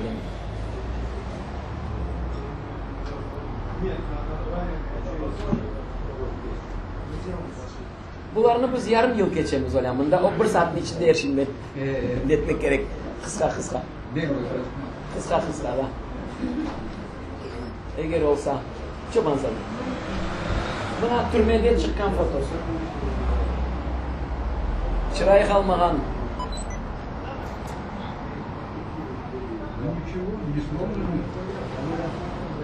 Bunda korunmuyor. Buna Umerikçini türmege bırakalar 37 senesi. Yarım yıldan son çıkaralar Oçni Stavka'ga. Abdullah Dermenci'nin Oçni Stavka yapacaklar. Abdullah Dermenci boğa baka tanımay. Yarım yıl geçe. Elleri kapkara, parmakları yok, tokneyi yakkanlar. Bütün et, bet, bir kesek et. O türmeler edi. Çobanzade tek başlaganı. O garipin şampan şişesini kırıp arkasını cırtkanlar o şişenin. Hani были, siz neyini okudunuz mu? Bunyatov'un makalesinde, akademik Bunятов Азербайджанда. А их потом всех казнили, кто издевался над ними. Они просто издевались, они знали, что они завтра пойдут на расстрел, а сегодня вот они издевались над ними. Anlasın mı? Öyle bir yaza, onların hepsini keleklik yapar. Bir tanesini kaldırmadılar, hepsi atıldı. Sonra öyle bazı kabinetli alimler ne yapar? Allah Çobanzade'nin delasını başlaylar analiz etmeye. O analizden diler. Çobanzade buna tanıydı da özünün kim olduğunu. Buna imperialist agente eken, buna Japonya'nın şpiyonu eken, buna tanıydı da. Ulan tanıydı. O garip imza atkan vakitte nege imza atar özü bilmeyin. O adamın canı yok içinde. O dereceye getirildi. Bir sekunda bir şey aytayım. Sonra devam ederiz. Çünkü bunu aytmasam olmaz. Bu ne bağlı? Akim Çubayev degen adam var idi. Taşkent'te Bekim siz tanıyız. Müfedağa. Akim Çubayev. 80 kaç senesi rahmetli oldu. 86 yaşlarında idi. Mağa desağa tarihçiler anlatmagan bir epizodunu anlatayım da ondan sen bilersin. Ne edi? Kırım'da. 37 senesi bunlar lakırt etmeye korka Ömer. Birisi narkom fin, ikincisi narkom yüz, bir şey. Arabaları var, şoförleri var, cepleri akça dolu. Ministrler olan 28 yaşına, 26 yaşına oğlanlar. Laf etmeye korkarlar. Ne laf edecekler? Ne laf etseler düşman tutarlar. Bir gün geldirdi subota kunu denizge. Birkaç saat evlendik. Olan laf etmeye korkamız birbirimizden. Sonra birisi di bir neytral laf tapmak için Ahmecit'te Osman Ağa'nı tanıysınız mı? Anda onu azbarında balaban bir armut teregi öse. Onu başlarlar o terekine laf etmeye. Armut laf ederler işte. Armuttan ne çıkacak? Sonra birisi di tünen gece bir yel edildi. Sepilgen yazık men sabah ketkende görgen edim. Laflar bitti. İkinci gün keleler enkabede. Bu Akim Ağa'nı alalar iki taraftan alıp getirler enkabedeki. 3 gün di dögelerdi. Bir şey soramaylar. Urgan vakitte di Allah yarattı yemin. Allah'ım. Bir kesek et gibi hala. Kan, revan, kopkan su dökerler, oralar su döker oralar. Çünkü urganda esik ete. Esik etmesin, duysun, ağırlarını duysun deyip gene uyandıralar. 3 günden son getireler Dokroska. Otra bir NKVD adamı. Аким ди. Много спрашивать не будем. Мы все знаем. Мы знаем прекрасно, что это было за дерево, какие там росли груши, что за ветер подул, кто упал. Все мы знаем. Ты нам скажи, кто остался. Фамилии.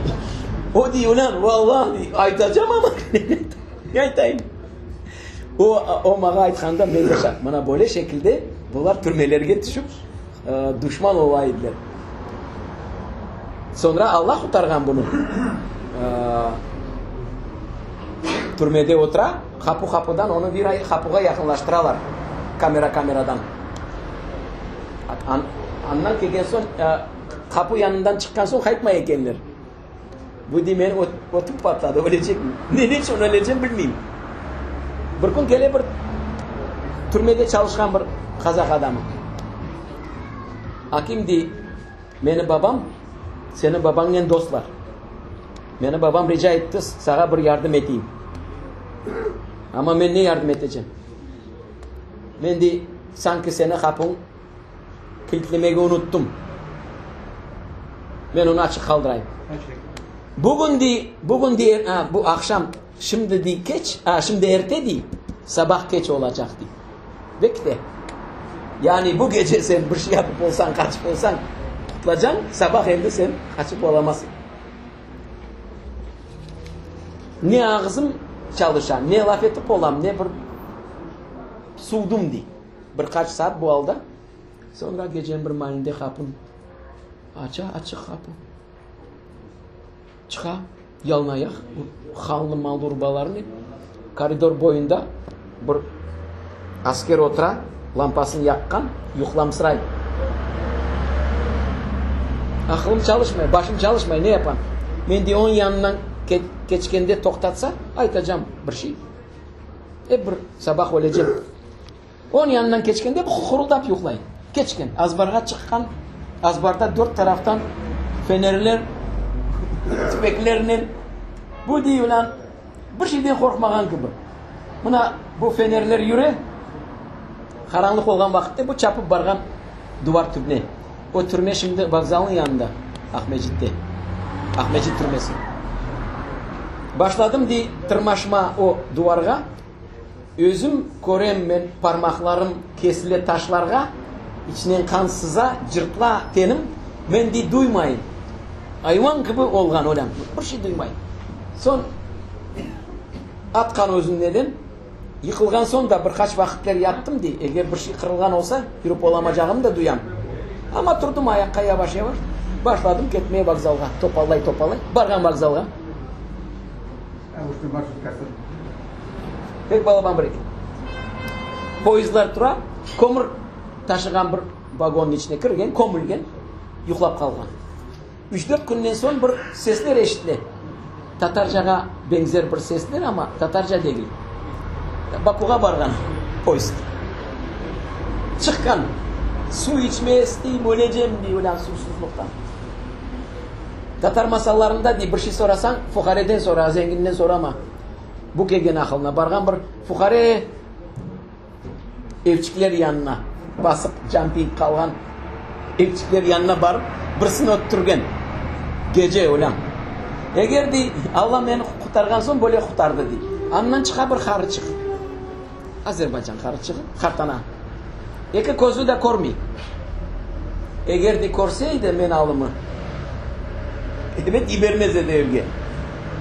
Son di men çay edip kurtuldum ölümden. Sonra öyle istoriya bir adamın tarihi. Onun için biz bu yazıcılarının aytkan vakitte bular 23. Oktyabır'da alındı. 37. senesi Umeripçi. Çobanzade 37 senesi alındı. Onu 6 aydan sonra Dermenci tanımagan. O yakını beraber çalışkan adam. Tanımagan. Ne özünü ne beti ne siması. Yarım yılda. Tak biz geçemiz. Da bir nokta aytayım sonra bitiremiz. Çünkü yorultmak da olmayın.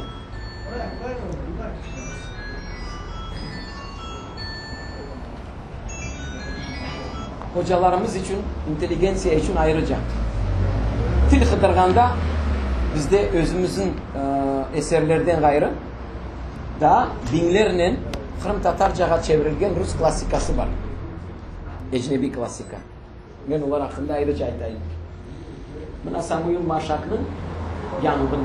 Yok, sen bir iki tanesini göster. Çelik nasıl pişkinleşe Asprovski'da Simonov'un babası böyle. Yüzlerle ve binlerle Voynich, Ovod, Spartak, Gavroş, Victor Hugo, Kipling ve başkalar. Bunda yüzlerle Oliver ve ilahi. Ben bunları ne için göstereyim? Tahir Sagasa oldu. Bunlarını Kırım Tatarcaga kimler çevirdi?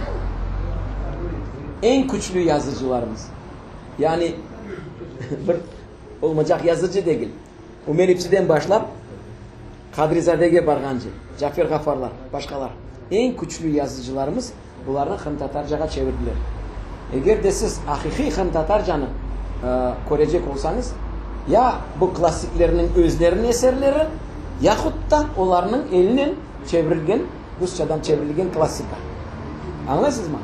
Eğer de biz buna ayrıca emniyet vermesek, riayet etmesek pek büyük mesele çıkar. Neden? Bugün de gazetlerini alın, bazı jurnallarını alın. Ulan karışkan. Niçin? Çünkü bala çağa onlar klasika kıdırmay. Kırım Tatarcan'ın temelini kıdırmay.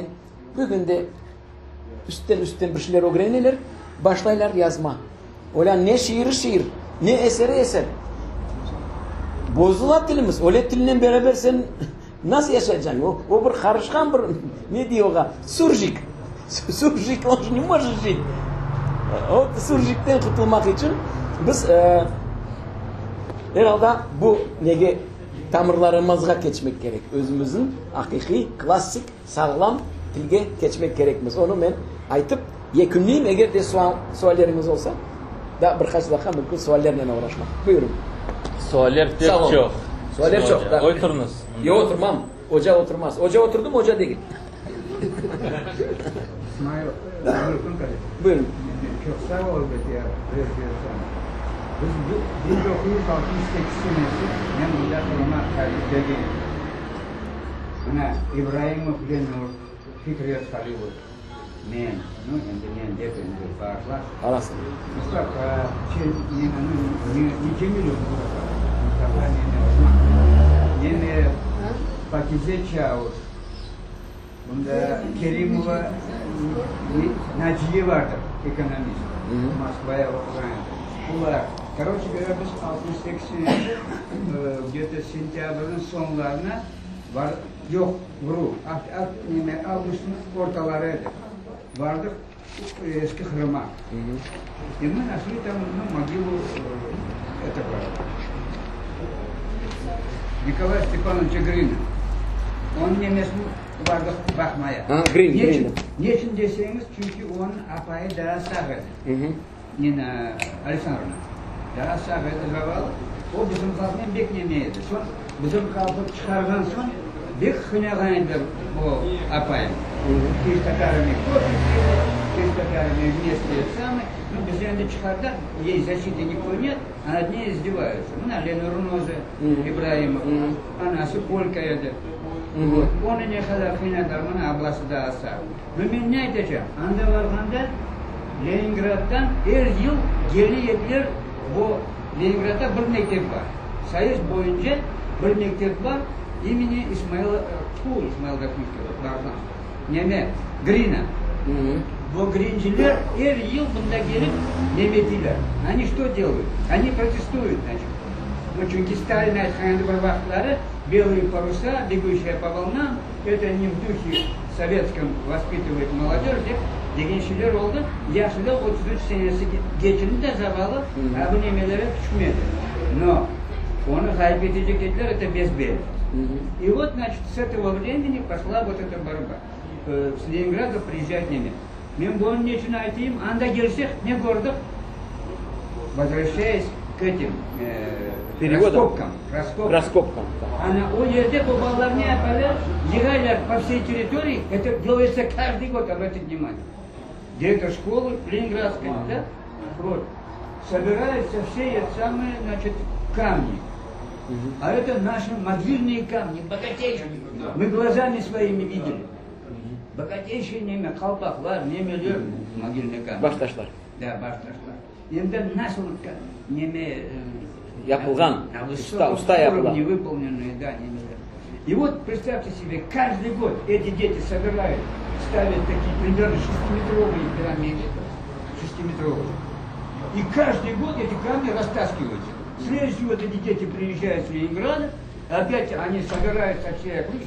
То есть я хочу сказать, что это было огромное кладбище нашего, ну когда eski Kırım. Burada ne değil evet. Neme. Çok. Ne de şu eski.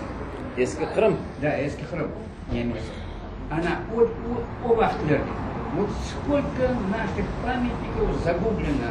Это подтверждение вашего немецкого. Bizim Enver Özden başlı yakında rahmetli oldu bizim hocamız. Ana yaramay hastalıkka uğradı bir yıldan sonra ona yakında gömdük. O bu baştaşlarının tarihine uğraşaydı ve birkaç tane kitap çıkardı. Epigrafika. Yani baştaşlardaki yazılarını. Kırım'da yürüdü çok. Sonra ta Mariupol'e vardı. Andaki nege vardık. Melitopol'ga beraber bardık Alba'da. Birkaç yılda. O onlardan pek büyük ne çıkaraydı? Edebiyat. Yani baştaşlar üstünde bazı da pek meraklı sözler, pek meraklı şiirler yazılganlarını gösteriydi. Hem de taşlarının tarihlerini. Evet, biz bunda kayıtkan sonra ne taş kaldı? Anda tesadüfen yani случайно kalgan olsa bir iki taş var. Gene de şükür Allah onlarını andamında toplaylar ama bizim milletin vazifesi bir lapidari açmak. Öyle bir lapidari ki o lapidariye Kırım'da kaysı bir eski taş tapıldı. Şunu gelip o yerde saklamak için andamında durmasın. Ben mesela nege bardım? Bak saraydan o tarafta bir mezarlıkta baksam bir boçka su koyganlar, boçkanın altında birkaç taş bu mezarlıkta. Bir taşını baksam olan 1700 kaç sene yazılgan. Şaştım. Sonra o taşta bir 100 kilodan ziyade. Şimdi onu alıp gitmek için bir yerge hayda alıp gidecek. Böyle bir müze yok, taş toplagan müze. Evet, siz aytkanınız pek emniyetli, pek mühim, pek bizge tarih için gerekli şey. Ama görüyorsunuz mu? Devletçiliğimiz olmagan için kimse onu bakamay. Herkes mecliske sildi. Meclis garip 33 adam. Onlar da bir adam, iki adam aylık alamı yok mu belli değil. Kalganları bir adam çık aylık almayın. Aylık almayın. Yani boş vakitte bir iş yapma mümkün. Biz onlarını belliğimiz sanki padişah gibi oturalarında. Hiç öyle değil. Buna Bekir Mahmut benim dostum. Gazet çıkara, anda çapkalay, anda ders bere. Vakti kalganda meclis azası. Ne yapmak mümkün o? Az çıkıyor. Ama evet devletçilik olsaydı o şeylerge birev komisya toplarıydı, para ayırırdı, toprak ayırırdı. Buna böyle yapmak gerek. Müddet koyardı. Srok, вот такой срок выполнить. O vakitte bu işler yapılır. Şimdi lapidari deyimiz olan. Ben aklıma geliyor lapidari o kadar gerekli şey bizge. Buna eski baştaşlarını toplamak bir yer. Onu müze yapmak gerek. Buyurun. Ayıp etmeyiniz. Belki sizin zihniyatınıza pek uygun değildir bir şeyler soramaz diye. Buyurun. Hafta degen şey, haftanı birinci günü qaysi gündür? Pazar mı yoksa pazar ertesi mi? Müslüman dininde bütün nelerde cuma günü bu pazar günü sayılan. Cuma günü. İşlemegen günü. Buna siz kitaplarını okusanız gazetli er gün çıka cuma gününden gayrı değil. Yani cuma günü rahatlık günü. Pazar günü evet pazar yapmak için, pazarlık yapmak için, işlememek için yani rahatlanmak için cuma günü var. Yok ben başka sebepten sorayım. Hafta 7 günde şu. Evet, evet. Onun birinci günü var, 7. günü var. Öyle mi? Diyelim. Birinci günü nasıl gündür birinci günü? Buna pazardan başlasak evet biz Tatarca aytamiz gene de. Bakınız. Tacikçe Duşanbe değil mi panedelnik mi? Duşanbe bu ne demek? Du. Yek, du. İkinci gün. Yek, du, se, çahor, panç, şeş, haf, haş, nu, da. 10'uncuya. Şimdi bakın. Yakşamba, duşamba, seşamba, çorşamba, payşamba böyle. Yani sahip işte. Kırım Tatarca başka türlü. Kırım Tatarca pazar günü, pazar ertesi.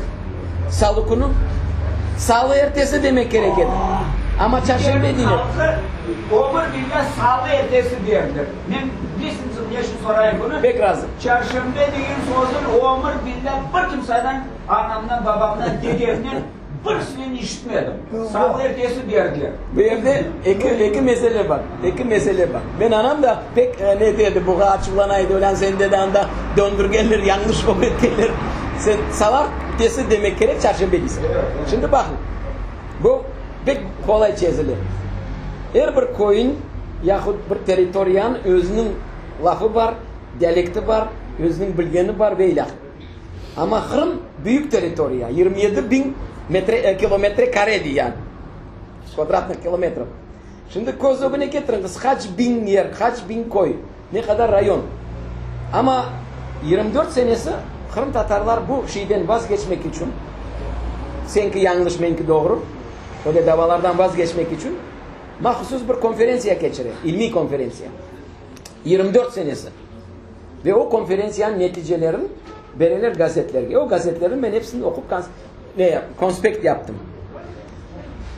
2,5 bin delegat toplangan o konferensiyada. Onlarını kayda sığdırganlar Allah bilir. Ahmecik'te 2,5 bin adam toplangan bu meselelerini çözmek için. Kırım Tatar dilinin edebi varyantı nasıl olacak?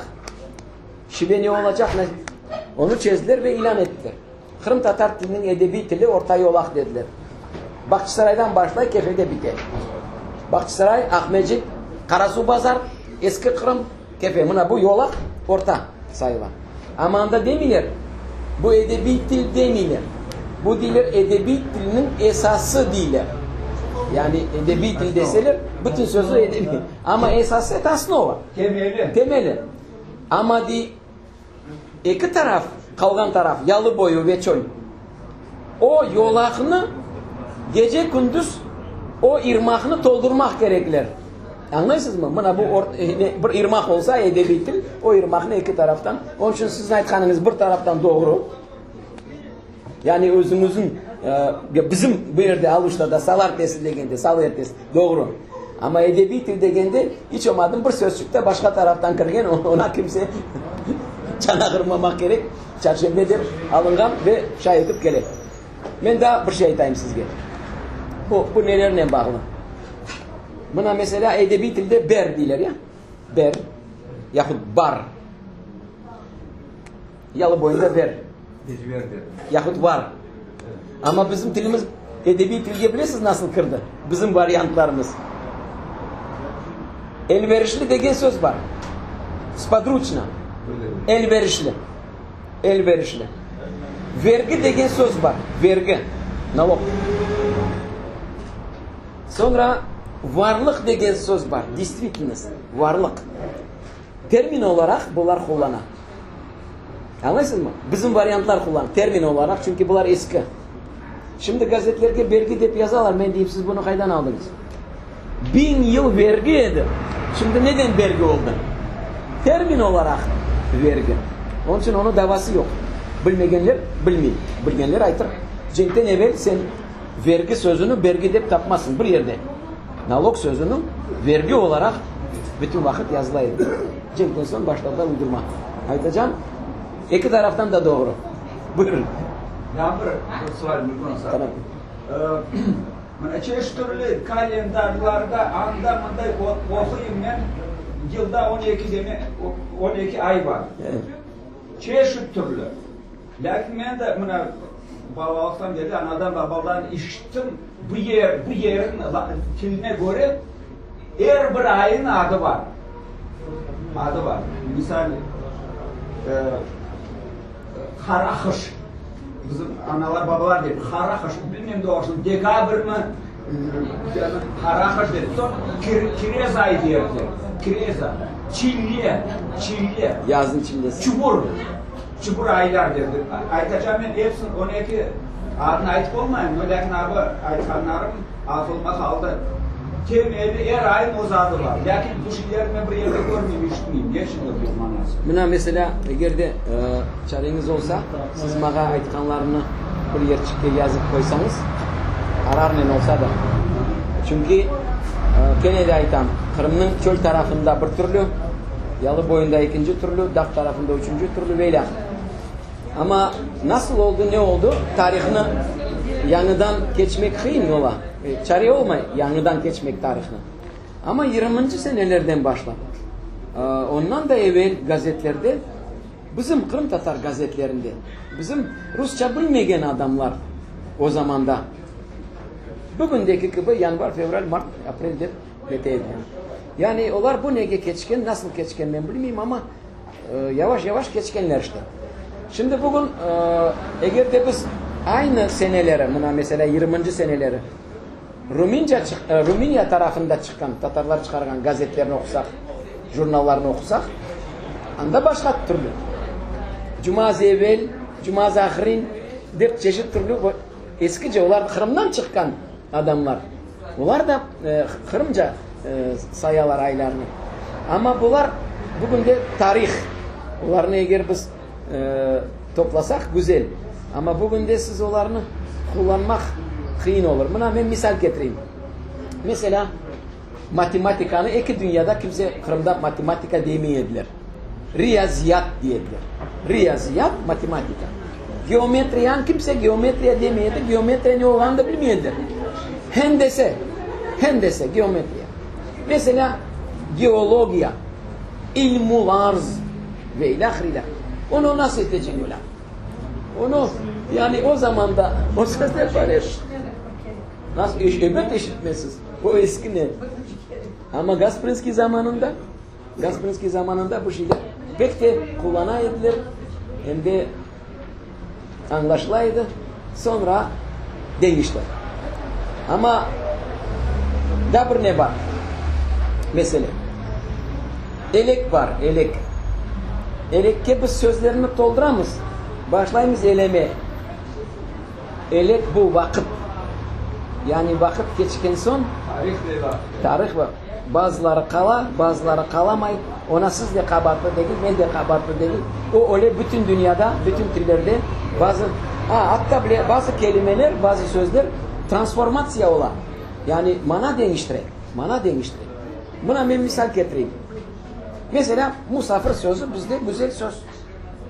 Normal evde musafir var degende demek bir iyilik var, musafir var. İran'da var musafir değiliz. Musafir burada gayipsiz adam. Musafir. Yahut biz aytamız mesela Kırım Tatarlar ayta acayipten gayrı. Bir kız çıkıyor dedi öyle pek hoşuma gitti. Türkiye sınırından geçkendi andaki gümrükler, tamojnalar pasportunu algan bakmak için. Bu kız geçken vakitte bu Türk algan pasportunu bakkan birkaç vakit şu belengen yani bu mu? Bu kız oğa degen. Okşayım mı degen. Bizler bilemiz yani benzeyim mi? Men mi yok mu? Bu Türk aman açılangan pasportunu verirken geç degen. Türkçe okşayım mı? Ya тебе что ласкаю? Nравлюсь? Beni anlarsınız mı? Yani aynı söz. Yakında bugünlerde olan şeyler. Keleler misafirhaneye. Onlar çünkü hesabat vergen vakitte dolarla beri hesabat. Bu bizim misafirhanedeki pek hala para kazanamız diye. Bir hanım o kadar coşkan ki может вам еще по матрасу добавить в этот, чтобы вам мягче было, легче было, комфортнее было. Yok, matres gerek değil. Matres поехали мой. Блядь. Hani gerek mi bizge bu şey değil. Onun için değil. Anda aynı söz ama manası başka. Biz bugün de lakırdı etken tilimiz edebi güzel değil. Onu düşünmek gerekir vakit. Kaysı dilde bu söz aynı manada mı, başka manada mı?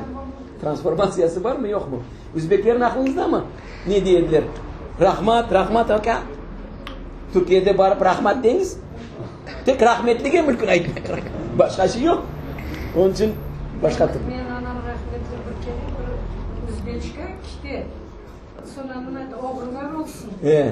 O nasıl canlandırdı? Oğurlamak, hırsızlamak. Beni hırsız de Bugün de Kazan'da buna yakında bargan edim. Biz aytamız buyurunuz ya, buyurunuz. Onlar değil, rahim kılın, rahim. Ulan dedim, rahim kılmak bu pek yaramaz bizde. Yani pek başka türlü. Aynı sözler, Arapça sözler ama manalar başka türlü. Ya buyurun da. Bir sual, üçüncü sual verin. 3 sual geçe mümkün, 3'ten sonra. Sizge. Bir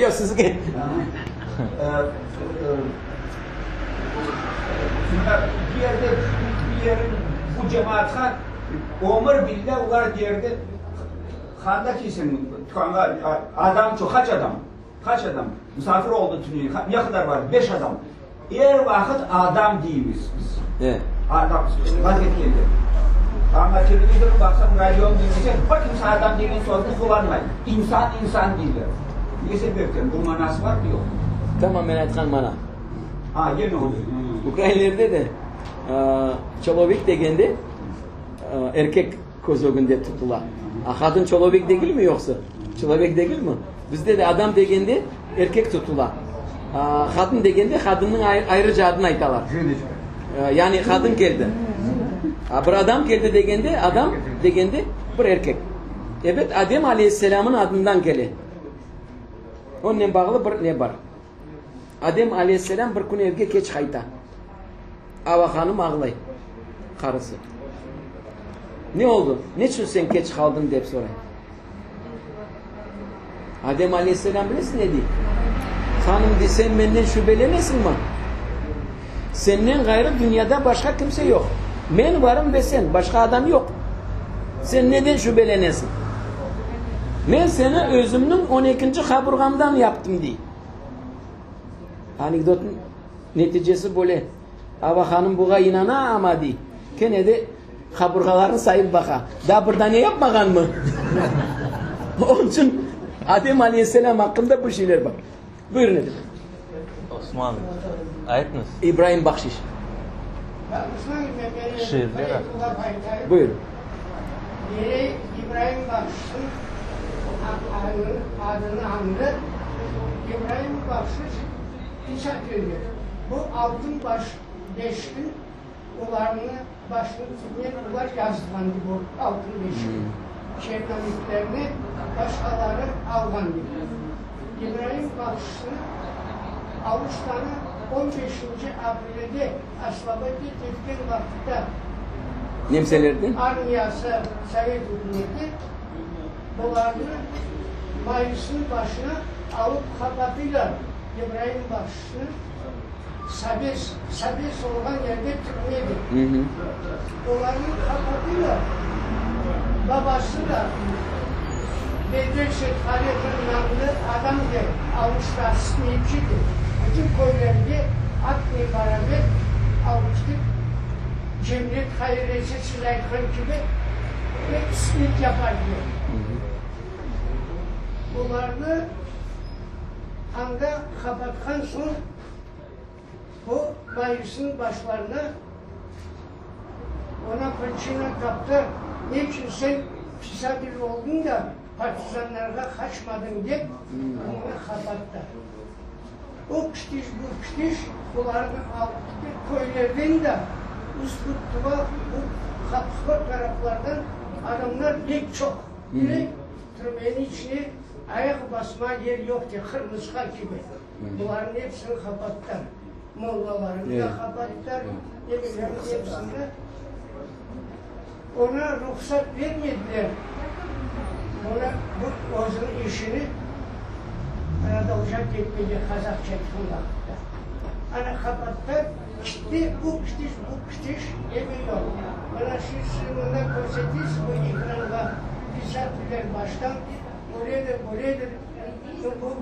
bu İbrahim Bakşiş'ini de koymak gerekmende. O da bir pisatriydi. Yakşı pisatriydi. Bunda avuçların içine pek çok adamlar vardı. Metli adamlar. Hoca Osman Seytkalaga, Galat Ahmet diyelim bu mezarlıkta kondu biz o Karbaban'ın. Benim anamın babalığı.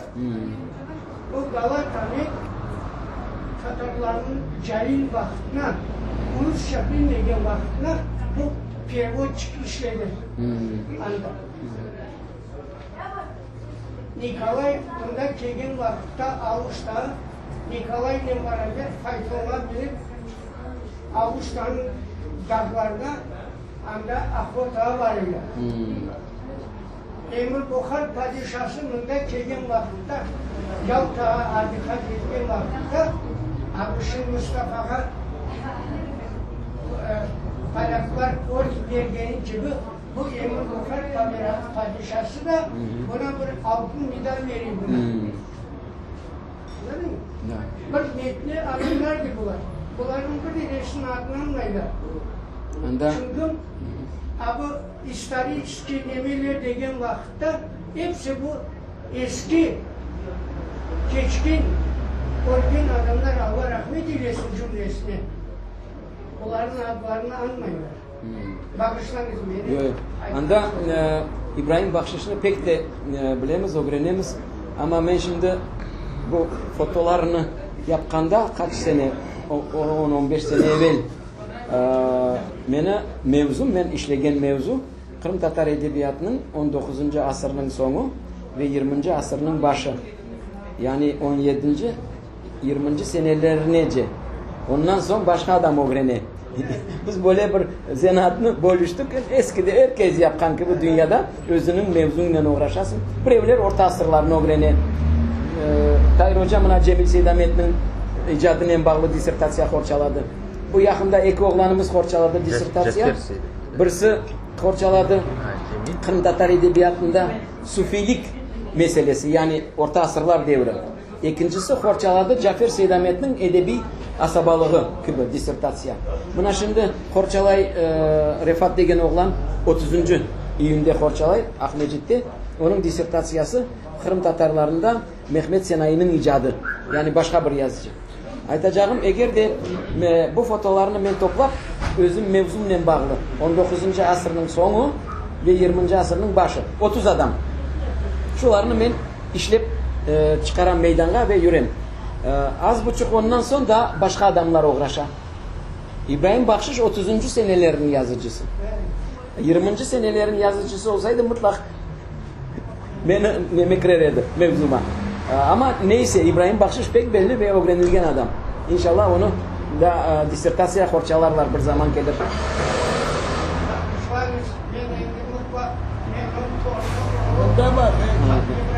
Söz alacak olan. Doğru aytasınız. Doğru. Halk çok bilmiyor. Niçin? Okuganlar bilmek gerek. Okumanlar. Siz gibi uçan neşinci, sabırmen uçan yaptılar. Hepsi bilmiyor. Bu başkaları bizim gibi cahil sorular. Propaganda az. Propaganda az. Buyurun. İsmail Bey, diye bir sual. Şimdi Kırım Tatar kili giyimde ama Yalıboy kili var, Aksaray rayonları kili var, daha bir çeşit demek farkları olan killer var. Bunun tamırı var mı yoksa yok? Ben şimdi ayttım birkaç dakika evvel ayttım. 3 büyük şiveden ibaret dilimiz. Ya, Orta Yolak şivesi, Cenup ve Şimal. Bunlar 20. senesi bu mesele çözüldüğünde, yani aman 100 yıl evvel bu mesele çözüldü. Edebi dil olarak Orta Yolak ve iki taraf Cenup ve Şimal o Orta Yolak'ını suyla doldurgan, o ırmakını suyla doldurgan bir şekilde yaşamak için, icat etmek için. Şayda gazetler, jurnallar ende öyle bir öğrendik ki ben mesela bir taraftan buğa pek kuvanan böyle olganına. Çünkü Cenup ve Şimal bir özenge düşken son bilesiz ne ola? Türk dallarının bir tarafını tutmadan ortadan geçe. Türk dalları mesela Azerbaycan Oğuz dalı, Türkmen Oğuz dalı, Özbek Karluk, Kazak Kıpçak. Onlar mesela Kazak laf etse bir Türk anlamaz. Bir Türk laf etse bir Kazak anlamaz. Kırım Tatar laf etse herkes anlayır. Çünkü bizim iki daldan da suyumuz akar. İki daldan. Hem Oğuz taraftan, Cenup, hem Kıpçak taraftan akıp şu edebi dil deyimiz. Edebi dilimiz onun için. Eğer de bu dil olmasaydı Gasprinski'nin fikri neden ibaret eder? Tercümanını çıkara. Tercüman gazetesi. Bugün gazeteler kaç bin tiraj? 3000, 4000. En çok. Kırım Tatarca. 100 yıl evvel Gasprinski'nin tercümanı kaç bin yedi? 15 bin. Neden? 100 yıl evvel olan. Çünkü onun dilini herkes anlaydı. Özbekistan'a da keteydi gazete. Kavkaz'a da keteydi. Türkiye'ye de keteydi.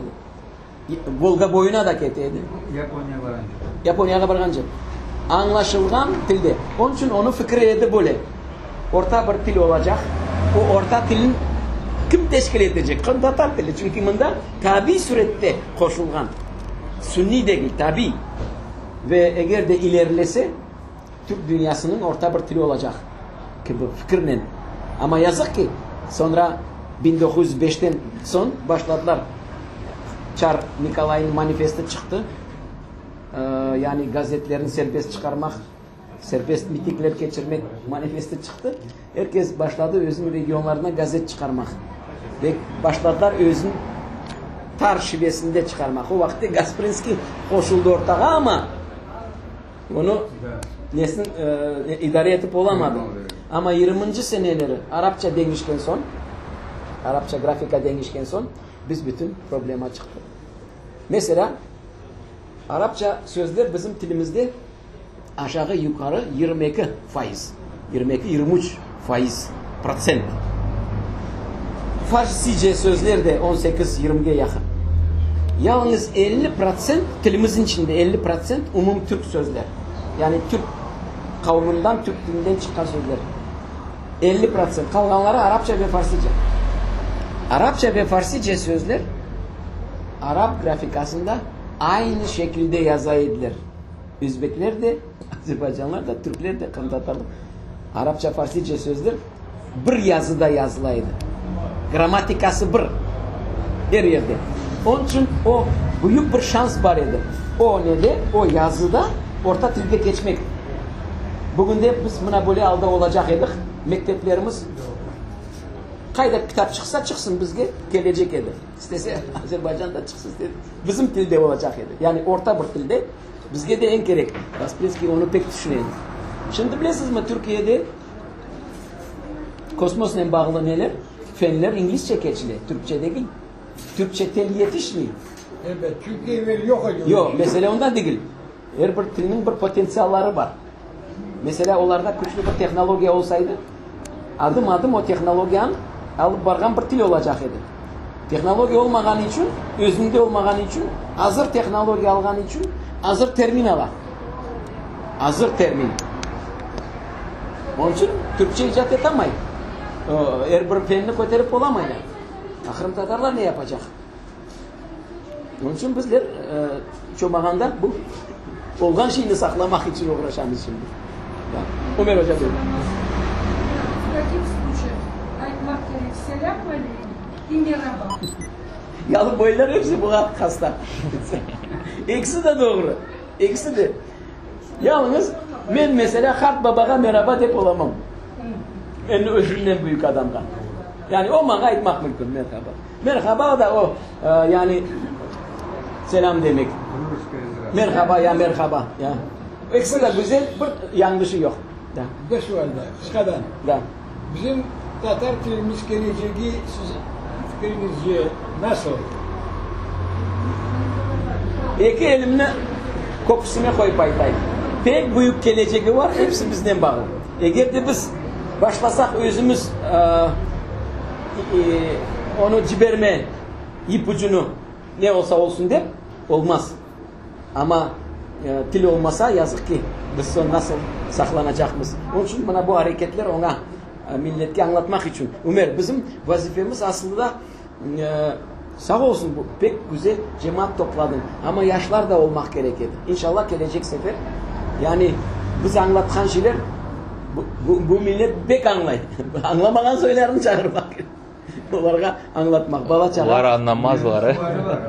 Yok valla. Buyur.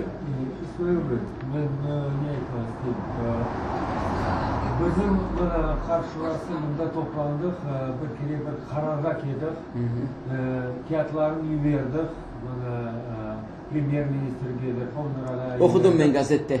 Okudunuz. Bizim dilin korçalamak için, bizim dilin yapmak için, обязательно изучение конституционного языка. O olacak. Olacak. Şimdi mesela kanalda konstitusiya koyulmuş gосударственный языk var. Bu taraftan bir çalışmak gerek. Böyle projeleri hazırlayırlar, yapaylar. Bunu mutlak mekteplerge bakmayıp anda Rus mektebi, başka millet olsun, Ukrayna mektebi olsun, başka millet adaları, balları okusa hepsini gasudarственный язык okumak deb ulushi. Nasıl işine bakaysınız, nasıl bu taraftan çalışıyor. Bizim üniversitede 8000 can adam var. Onların 75 faizi Kırım Tatarlar. Talebelerin de hocaların da. Bazı yerde belki daha çok, bazı yerlerde tekrar. Ama karar ne ortada. Şimdi bizim Fevzi Ağa başımızda rektör. Her vakit bütün rektoratlarda aytar. Yani eğer de siz halklarının Musavi olganını tasdik etmez deseniz, Musavi, Ravni, o vakitte siz tillerini de Musavi etmek gerek. Eğer de siz tillerini de Musavi deyip saysanız, demek onların öğrenme tarzı ve saati de aynı olmak gerek. Birisi мы равны, но он первый. Öyle olmayı. Мы равны, а он второй. Мы равны, значит равны. O şekilde iş alın barla inşallah bu yapıs gelecekmiş ister istemez. Belki daha güzel vaziyetler olur. Bir zaman geçer daha güzel vaziyet olur ama bugün de hiç olmadım. Bugün de olgan şeyini kolumuzdan kaçırmayın. Bugün de daha az buçuk bir şey aytayım. Ulan nege talebelerge vakit aytayım. Mesela biz anda çalışamız yıllarla ve bazı çalışkan neticelerini çıkaramız kitap şeklinde, lügat şeklinde, bir şey şeklinde. Allah o günde aytam olan vallahi 5-6 tane ya satıp olursun ya yok. Anlarsın? Buna mesela ben çıkardım bir kitapçık. O kitapçık pek gerek ben onu pek sevip çalıştım çıkardım. Kitapçığın adı Kırım Tatarca Kıyın Sözler. 5000 söz topladım. Bir kitapçıktan lügat etip çıkardım. Niçin? Çünkü filcan degen söz, olan kaşık degen söz, bilmem kalem degen söz, bilmem baş. Bu sözcükler belli. Ama bizge gerek belli olmayan sözlerinin manasını anlatmak. O sözlerini ben topladım bizim edebiyattan. Mesela 19. asırın sonu, 20. asırın başı. Klasikadan toplandım şu sözleri. Çıkardım bir kitapçık. İnce. Göster şunu ulan. Var mı? Ha buna. Kırım Tatarca'da kıyın sözler. Kıyın yoksa Kıyın. Trudniye. Kıyın anlaşılgan diye yazmadım. Kıyın sözler. Rusça trudniye. Нет, не редкий. Трудный. Нет. По-русски трудные слова. Sirek kullangan değil. Biz mesela kabatlı değiliz. Bugün de mesela bir evden sorasan kuyu ne demek? O bilmese o это же не старые слова, не трудные. Забытые. Buna Kırım Tatarca kıyın sözler. Şimdi diyeyim 5000 söz ayrı güzel lügatçı. Fiyatı buna bu kadar. Fiyat. Algan adam yok.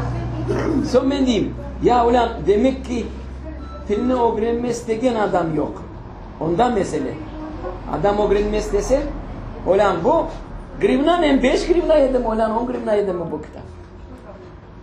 Şimdi da baya var. Gelecek sefer bir çare getirip bedava takıtayık ulan. Yok. Anda Ömer anda problema nedir? Biz şimdi bu leksiyaların da bir manası neden ibaret?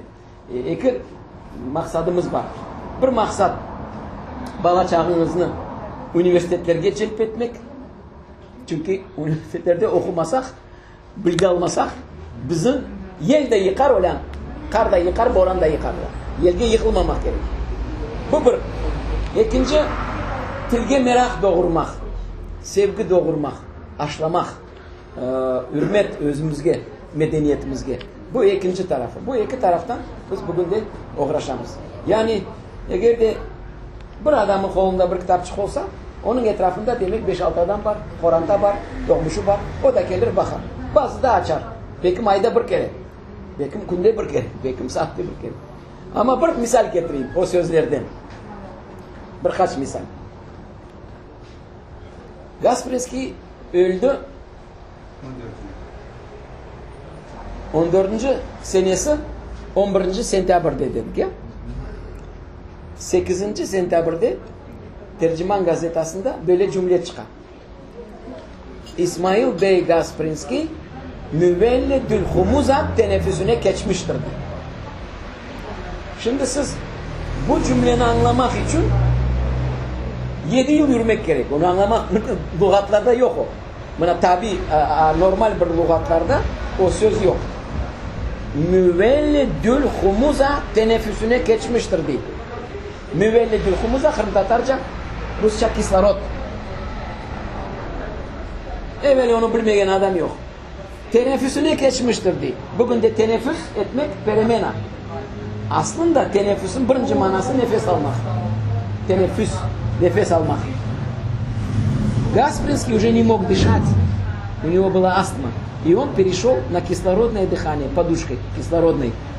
Они об этом объявляют в газете. İsmail Bey Гаспринский müvelledül humuza teneffüsüne geçmiş. Kim anlayacak bunu? Kitapçığını açarsınız. Müvelledül humuza kislorod. Kapatasınız. Yani gerek olsa. Çünkü o şeyler rastgele eserlerde çeşit türlü vakitte o sözcükler rastgele ve onu siz mümkün bir kere açıp bakmak. Ve öyle sözcükler çok. 5000 söz. Bu hatta. Tayır teşkil edecek inşallah. Ne vakit aytılsa tayır. Anda ben bilmiyorum nasıl da yapmak gerek. Çünkü talebeler için çıkardım ben ama talebeler talebe öyle. Onlar talebe. Buyur. İsmail Bey soramak isteyeyim. Bana mesela talebelerinin biz çizerim kısmet olsa meselelerini bana государственный языk, обязательное изучение okurlar bakarlar. İnşallah. Bana bizim millet kim okumadı, aset olduğumuzu kimliğe bizim okutmadılar. Bu taraftan da çalışmak gerek. Mesela bana исполкомга çok Kazaklar diyorlar bana. Умер, когда организуете курсы, курсы по изучению татарского языка. Pek güzel, pek güzel. Ben dağıtayım anda lügatlar, tilini. Bunlara bu gibi gerek kursu. Şimdi ben anlattım начальником отдела кадров. Bu ayette Умер, siz doğruladınız bu taraftan. Значит, курсы мы на государственной основе organizuyorum. Hafta bir kere mesela Ocak Esi'ye, Pek doğru. Ogretsi'ye. Pek doğru. O siz nasıl bir şeye bakarsanız nasıl bir mesele için. Bir 10 yıl evvel o kadar gece bir tuş gördüm öyle. Terliysin o tuşlardan. Sabah durdum meclise bir mektup yazdım. O tuş görgen son. Ben dedim 1000 tane talebem var yanımda. 1000 talebe. Eğer de bugün de bana deseniz Kırım'ın kaysı bir yerinde haftada bir kere tamam siz aytkandı gibi yahut haftada 2 kere bedava ders verecek adam var mı deseler ben diyeceğim var. Ben etrafımda 1000 talebe var bütün köşelerde. Bizde okudular. Hem de bedava. Ama dedim bana ne gerek? Bu yerde bir kıyım geçmek dil dersleri. Bu yerde sohbet mümkün geçirmek. O da kıyım. Ama bir mektepte, sınıfta tahta var, tebeşir var, bor ve adam gele haftada bir kere, 2 kere anlata bugündeki dilimizni, harflerimizni, sözlerimizni. Hiç mesele değil, problema değil. Ama o vakitte 2 kere yazdım, 2 kere gazetelerde de bastılar ulan. Gazette de bastılar. Kimse indemiyor. Teşkili meselesi pek kıyım bizde. Teşkili. Eğer de sen desen Aluşta'da böyle mektepte böyle kurs yapacak olamaz haftada bir kere. Can kurban. En güçlü profesörlerin getiririm valla. O problema değil. Borusполкомga yaparız. Buna ne de biz yakında Cankoy'ga Hurman'a vardık. Hurman'da bizge leksiya için zalim verdiler. Borusполком'un zalim verdiler. Pek güzel bir zal ya Tayyip. Hurman nedir? Bazı arkadaşlar anlamaylar kirillitsa, latinica, bu Ayder Mehmetov mektebi, İsmail Kerimov. Kıskadan aytınız ne manası Rusya'da nasıl olacak? Kirillitsa, latinica ne? Anlamaylar arkadaşlar. Da arkadaşım. Biz şimdi iki gün evvel ben bileyim gereği pek büyük bir tecrübeli olan. 2 gün evvel bu nege bizim nazırlıkka mektup yolladık bu meselede. latinica, kirilica meselesinde. Anda mesela bugün de ben şahsen ben nasıl pozisiyada? Bugün de iki grafika var. Şularının bir tanesini kapatmak, basmak, örtmek olmaz. Öyle bir pozisyada. Latince de kullanılsın, Kirilce de kullanılsın. Eğer de biz şimdi sünni şekilde başlasak bir tarafını kapatma, halkın bölecek miskeni. Aklınızda mı? Ben Kırım'ım yahut ben Tatar'ım degen sözle olan sünni bir problemle meydana çıkıp adamların düşman ettiler birbirine. Döküşüp ölecekler olan redaksiyalarda. Neden? Kimse bilmiyor neden. Şimdi bu da mesela 38 seneden başlayıp Kirilica geleye 38 seneden başlayıp kaç yıl oldu? 75. Şimdi gözüne getiriniz. 85 yıl. O harfler için bütün kaideler işlendi. Nasıl yazılacak, nasıl kaideler, kanunlar, gramatika işlendi, var yazalar. Latince'de aynı. Buna yakın arada işlense de ama var. Latince'de kaideler var ve biz bugün de onu yazamız. Ama ben sizge doğrusunu aytayım. Çünkü özüm görmeseydim aytmaz edim. Latince kitap çıkargan adam kitabını satamay. 4-5 nuska, 5 nuska satmak mümkün. Tayyip Hoca şahattır. O kadar güçlü kitap çıkardı 2 yıl evvel. Millet Gazetesi'nin tarihi. Pek güçlü. Bedava vermeyince kimseye satıp olamaz. Ama Kirilce olsaydı adamlar hiç olmaganda değil. Onu ben demeyeyim ki bu taraf, bu yerde siyaset yok Ömer. Doğrusunu aytayım. Tilge bizge siyaset karışmamak gerek. Siyasetçiler karışa, özleri karışa. Bunlar çünkü özünün statusunu, özünün adını popüler etmek için bir mesele kotere. Başlay o meselenin etrafında oynama. Oynagan vakitte millet göre, bu doğru oynay, yahut bu yanlış oynay. Ya adı kalsın. Bizge o şey yaraşmay bizge. Şimdi bugün de onun için ben diyeyim. Kazan Tatarlar yazdı bana bir mektup. İsmail Hoca bizde işlengen bütün elektronik varyantları var Kirilce. İsteseniz sizinle paylaşayım bedava. Ulan dedim ne güzel. Buna mesela kompüterde Tatarca basasın. Sonra mesela bir sözünü yanlış yazdım. Aman sana size bu yarın böyle yazdım. Yani hazır programalar. Ulan dedim ne güzel. Bizge pek gerek. Şimdi onlarla uğraşamız. Ministerstvo arkalı. Latince bizde endi var hazır. Türkiye'den kelime. Kırım Tatarca toplaysın. Yanlış olsa göstere yanlışını. Latin harflerini. Kirilce'de bir problem var. Bu 4 harf var da. K, N, C, G. Bunlarını iki grafemanen yazamız ama bir ses. Bunlarını değiştirmek probleması var. Neyse çözülür. Da, Söz deme. Bu aytılan mesele, sen gözetmen mesele gibi.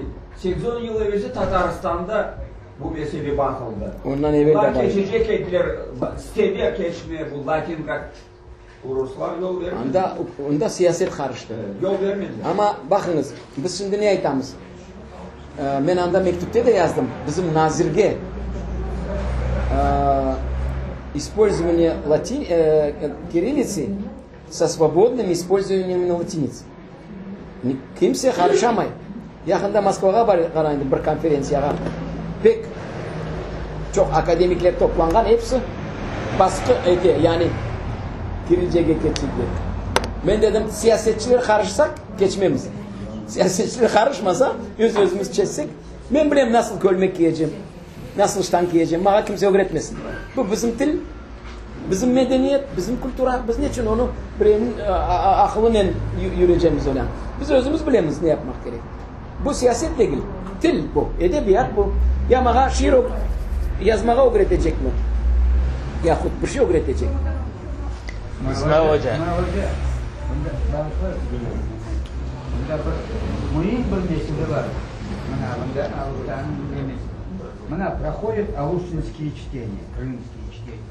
Вот в нашем музее, в этом музее, acayip bir nemeler görüşüyor. Всего на по немеге только екі профессоры, только им приглашение дали. Остальные все люди там присутствуют, участвуют.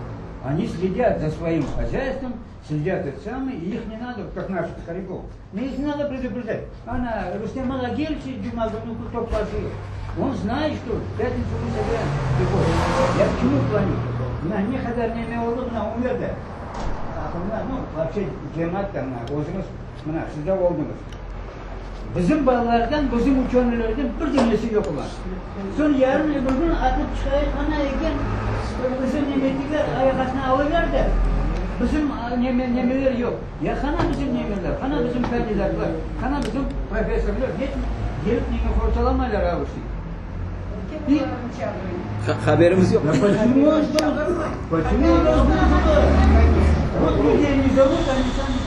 Buraya vaat ettim. Onun için burada sizden de neme vardan da aytsanız bu şeyi gelsinler, tartışsınlar. Pek güzel Resul yaptı Ömer, sen bilesin. Karasu Bazar'da Resul aldı inisiyativanı koluna. Şimdi Kozögüne getir. Her yıl halkara konferensiya dep bir 20'ye yakın adam çağıra dıştan, başka yerlerden ve bir 10-15 adam bu yerden bir 40 adam çağırıp güzel bir konferensiyalar geçirdi. Karasu Bazar'la bağlı doklatlar. İstiyorsun mu, istemiyorsun mu? Bir günlük otel, bir günlük yemek.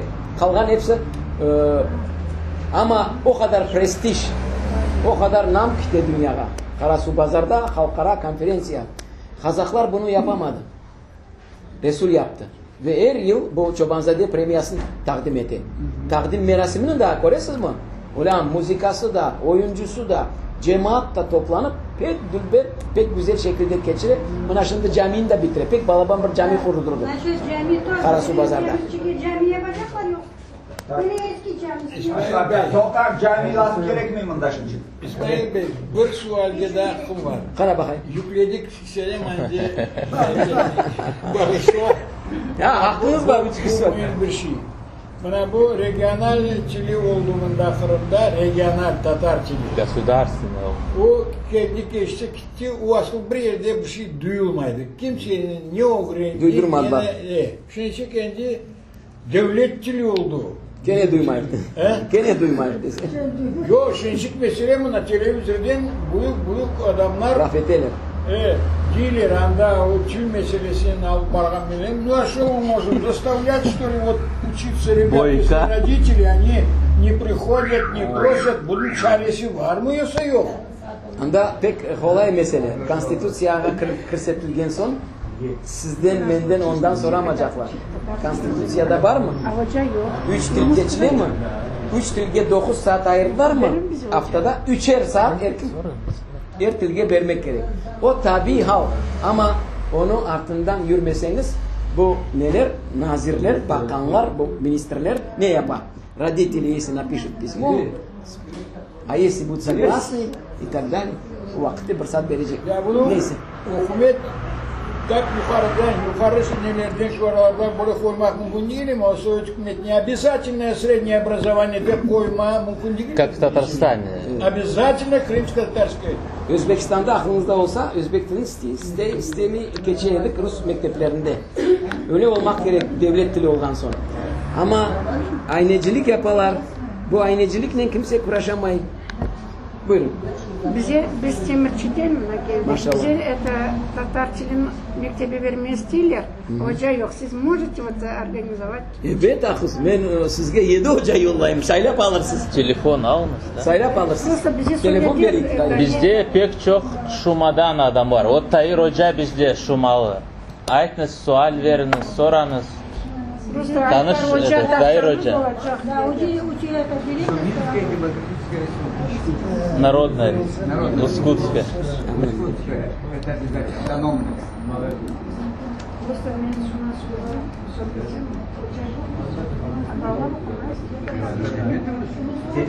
Geçin tarafını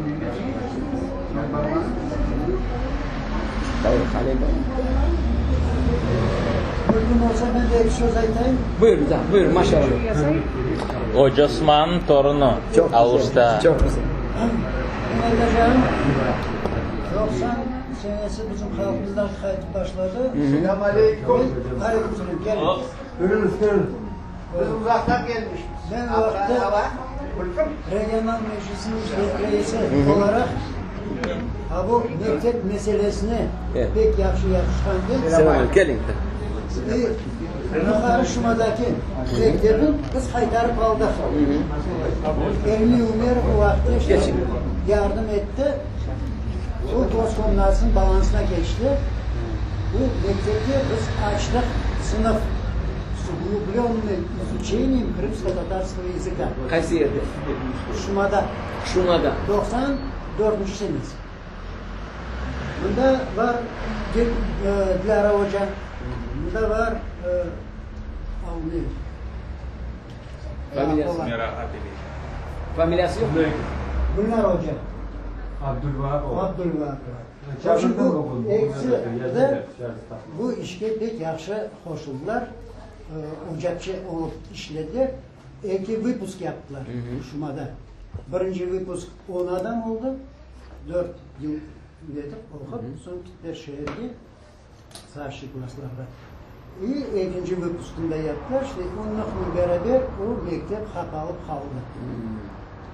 Ne şu geldi talebeler tapılmadı. Azlık etti ya da bazı bir soya çıktı da o sınıfın bitirdiğin son vallahi handa varıp okuyacak da kim olup işleyecek de bana onun için de yok varsa Rus mektebine okusun deyip çıkan söyler. Anlatan adam olamadı. Hocalar da anlatıp olamadı. Yok bağışlarsınız. Ne şimdi dedi bana ben bulanla bir işin boynuna alsa bir normal şekilde adam can yürekten temiz kolmen bu iş değil. Açan bunu tabaylar mesele çekmeye uğraşırlar, çünkü çoğusuna yaraşmaz. Anda ben bu şeye ayrıca bir cevap vereyim de hepinizle rica ettim. Bu şeyi ayrıca dinleyiniz. Çünkü bu mesele yalnız bu yerde değil, bütün Kırım'da bu mesele koterilir ve adamlar aselet yapkan gibi anlamaylar olan. Göz önüne getiriniz. Kimse ayta mı? Bu bala bugün de mektepte okuyor ve mektebinin adı Kırım Tatarca mesela Kırım Tatar Mektebi, Milli Mektep de aytamız ya. Ama kimsenin aklına gelir mi bu Kırım Tatar Mektebi'nde bütün fenler Kırım Tatarca dil ve edebiyattan gayrı bütün fenler Rusça geçilir. Onlar ne şaşmalay, neden korka? O milli mektep olsa mesela Kırım Tatarcan haftada bir kere iki kere geçse o adam neden korka? Fizikanı kim Kırım Tatarca bere? Kimyanı kim Kırım Tatarca bere? Onlar manaçık etip. Ama ben bu mekteplerge bir özüm mahsus aytkan şeylerin tecrübemle bağlı. Taşkent'teki tecrübemle. Bu mektep güçlü mektep olsa, güçlü hocalar olsa, güzel bilgi verseler Kazaklar özün mektebini taşlap bu yaka gelecekler. Bu yerge gelecekler. Eğer de bu mektep gücünü gösterse, matematikadan, fizikadan, kimyadan herkes balasın üniversitede okutma da yüksek götürme. Ama milli mektepte zayıf verseniz fenlerine, bilgiden zayıf olsa ballar bir türlü altın kurtarmaz sizin. Altında ama ne kadar neler sorarlar, para sorarlar, donatmak için, sınıflar yapmak için, bilmem milli ne de hususiyette. Olan diyeyim, başta uğraşınız, hoca ne uğraşınız? Bir misal getireyim. Kurmanını bilesiniz, kurman. Kurmanda bir 20 yıl evvel, 93-94'lerde açıldı bir din mektebi. İslam mektebi, din mektebi. Onu da direktörü beni bilgen dostum. Son dedi, hocam dedi, pek yaramay keleler, ballar, okutmağa bal yapamayımız başka mekteplerge. Ben dedim, sana bir fokus göstereyim, fokus. Nasıl edip talebe toplamak gerek. Bizde şimdi hasta yatan matematikadan Nariman Hoca var. Cemilov, Nariman İftayeviç. Meşhur matematik. Sovyetler vaktinde onu dersliklerinden Sovyetski Soyuz okur idi. Matematika dersliklerinden. Şimdi hasta yatan, bizde çalışan. Onun yanında da bir matematik. Özüm de koşuldum Kırım Tatarca'dan. Dedim anda bir ilan yaz. Bugünden başlap matematikanı verecek doçent Nariman Hoca. Kırım Tatarcanı verecek Profesör İsmail Hoca. Fizikanı verecek doçent Veli Hoca. Öyle bir ilan yaz ve o ilanı çıkarma. Neden? Mektepten. Maşına yiberdi kaç kere, birkaç ay devamında haftada 2 kere bardık. Nariman Hoca matematikan veremiyor, Kırım Tatarcan 5 ay. 3 ay geçmedi. Ulan arizalar buna paçka. Здесь преподают специалисты. Им нужны знания. Не просто вот название, что он окончил школу, а чтобы с этими знаниями он мог дальше продвигаться. Rusu olsun, başkası olsun. Onun için Kırım Tatarca, Kırım Tatarca okusa, anda ne okuyacak?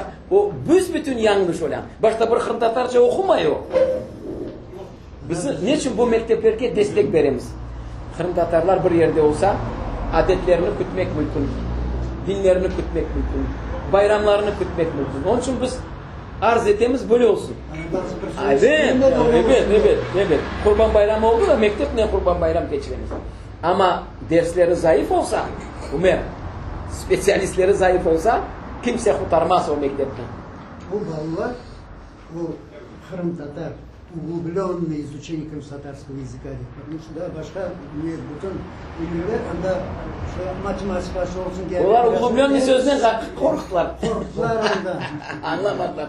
Ama onlar elde sonunda şehre gelip okuyan vakitte istediler onların dağıtmaya başka sınıflarga birer adam ekşer yok dedik. Bana nasıl geldi? Hepsi bir sınıfta yeni de okusun. Şehirde başka sınıflardan gelsin, koşulsun başka bağlar, Ruslar, işte, Ukraynisler, başka neler. Но основное ядро olacak yönünde Kırım Tatar. Onlar bitirdi 10 sınıf. Ömer bak buna mesela... Edeceğim, bu üniversiteye kırıp oldular. Pek çoksa üniversitede de bitirdiler. Но niye zararı oldu? Onlar bildi, o ana telena. Geçmeyende hocalar vardı, o bilekte okumaya da yazmaya Bizge bazda geleler çetten adam mezunlardan yani çıkarılgan talebelerden, mezun olan talebelerden en güzellerin kıdıralar. Ben diyeyim ya kalganlar kimge? Kalganlar haydas dese. Onun için kıdırmak gerek yakşı hocalar. Da hepinizge teşekkürler, selametlikler, sağ olun. İnşallah da ayrıca konuşuruz, gerekse teşkil edersin inşallah. Hepinizge selametlikler, sağ olun. Maşallah. Sağ olun.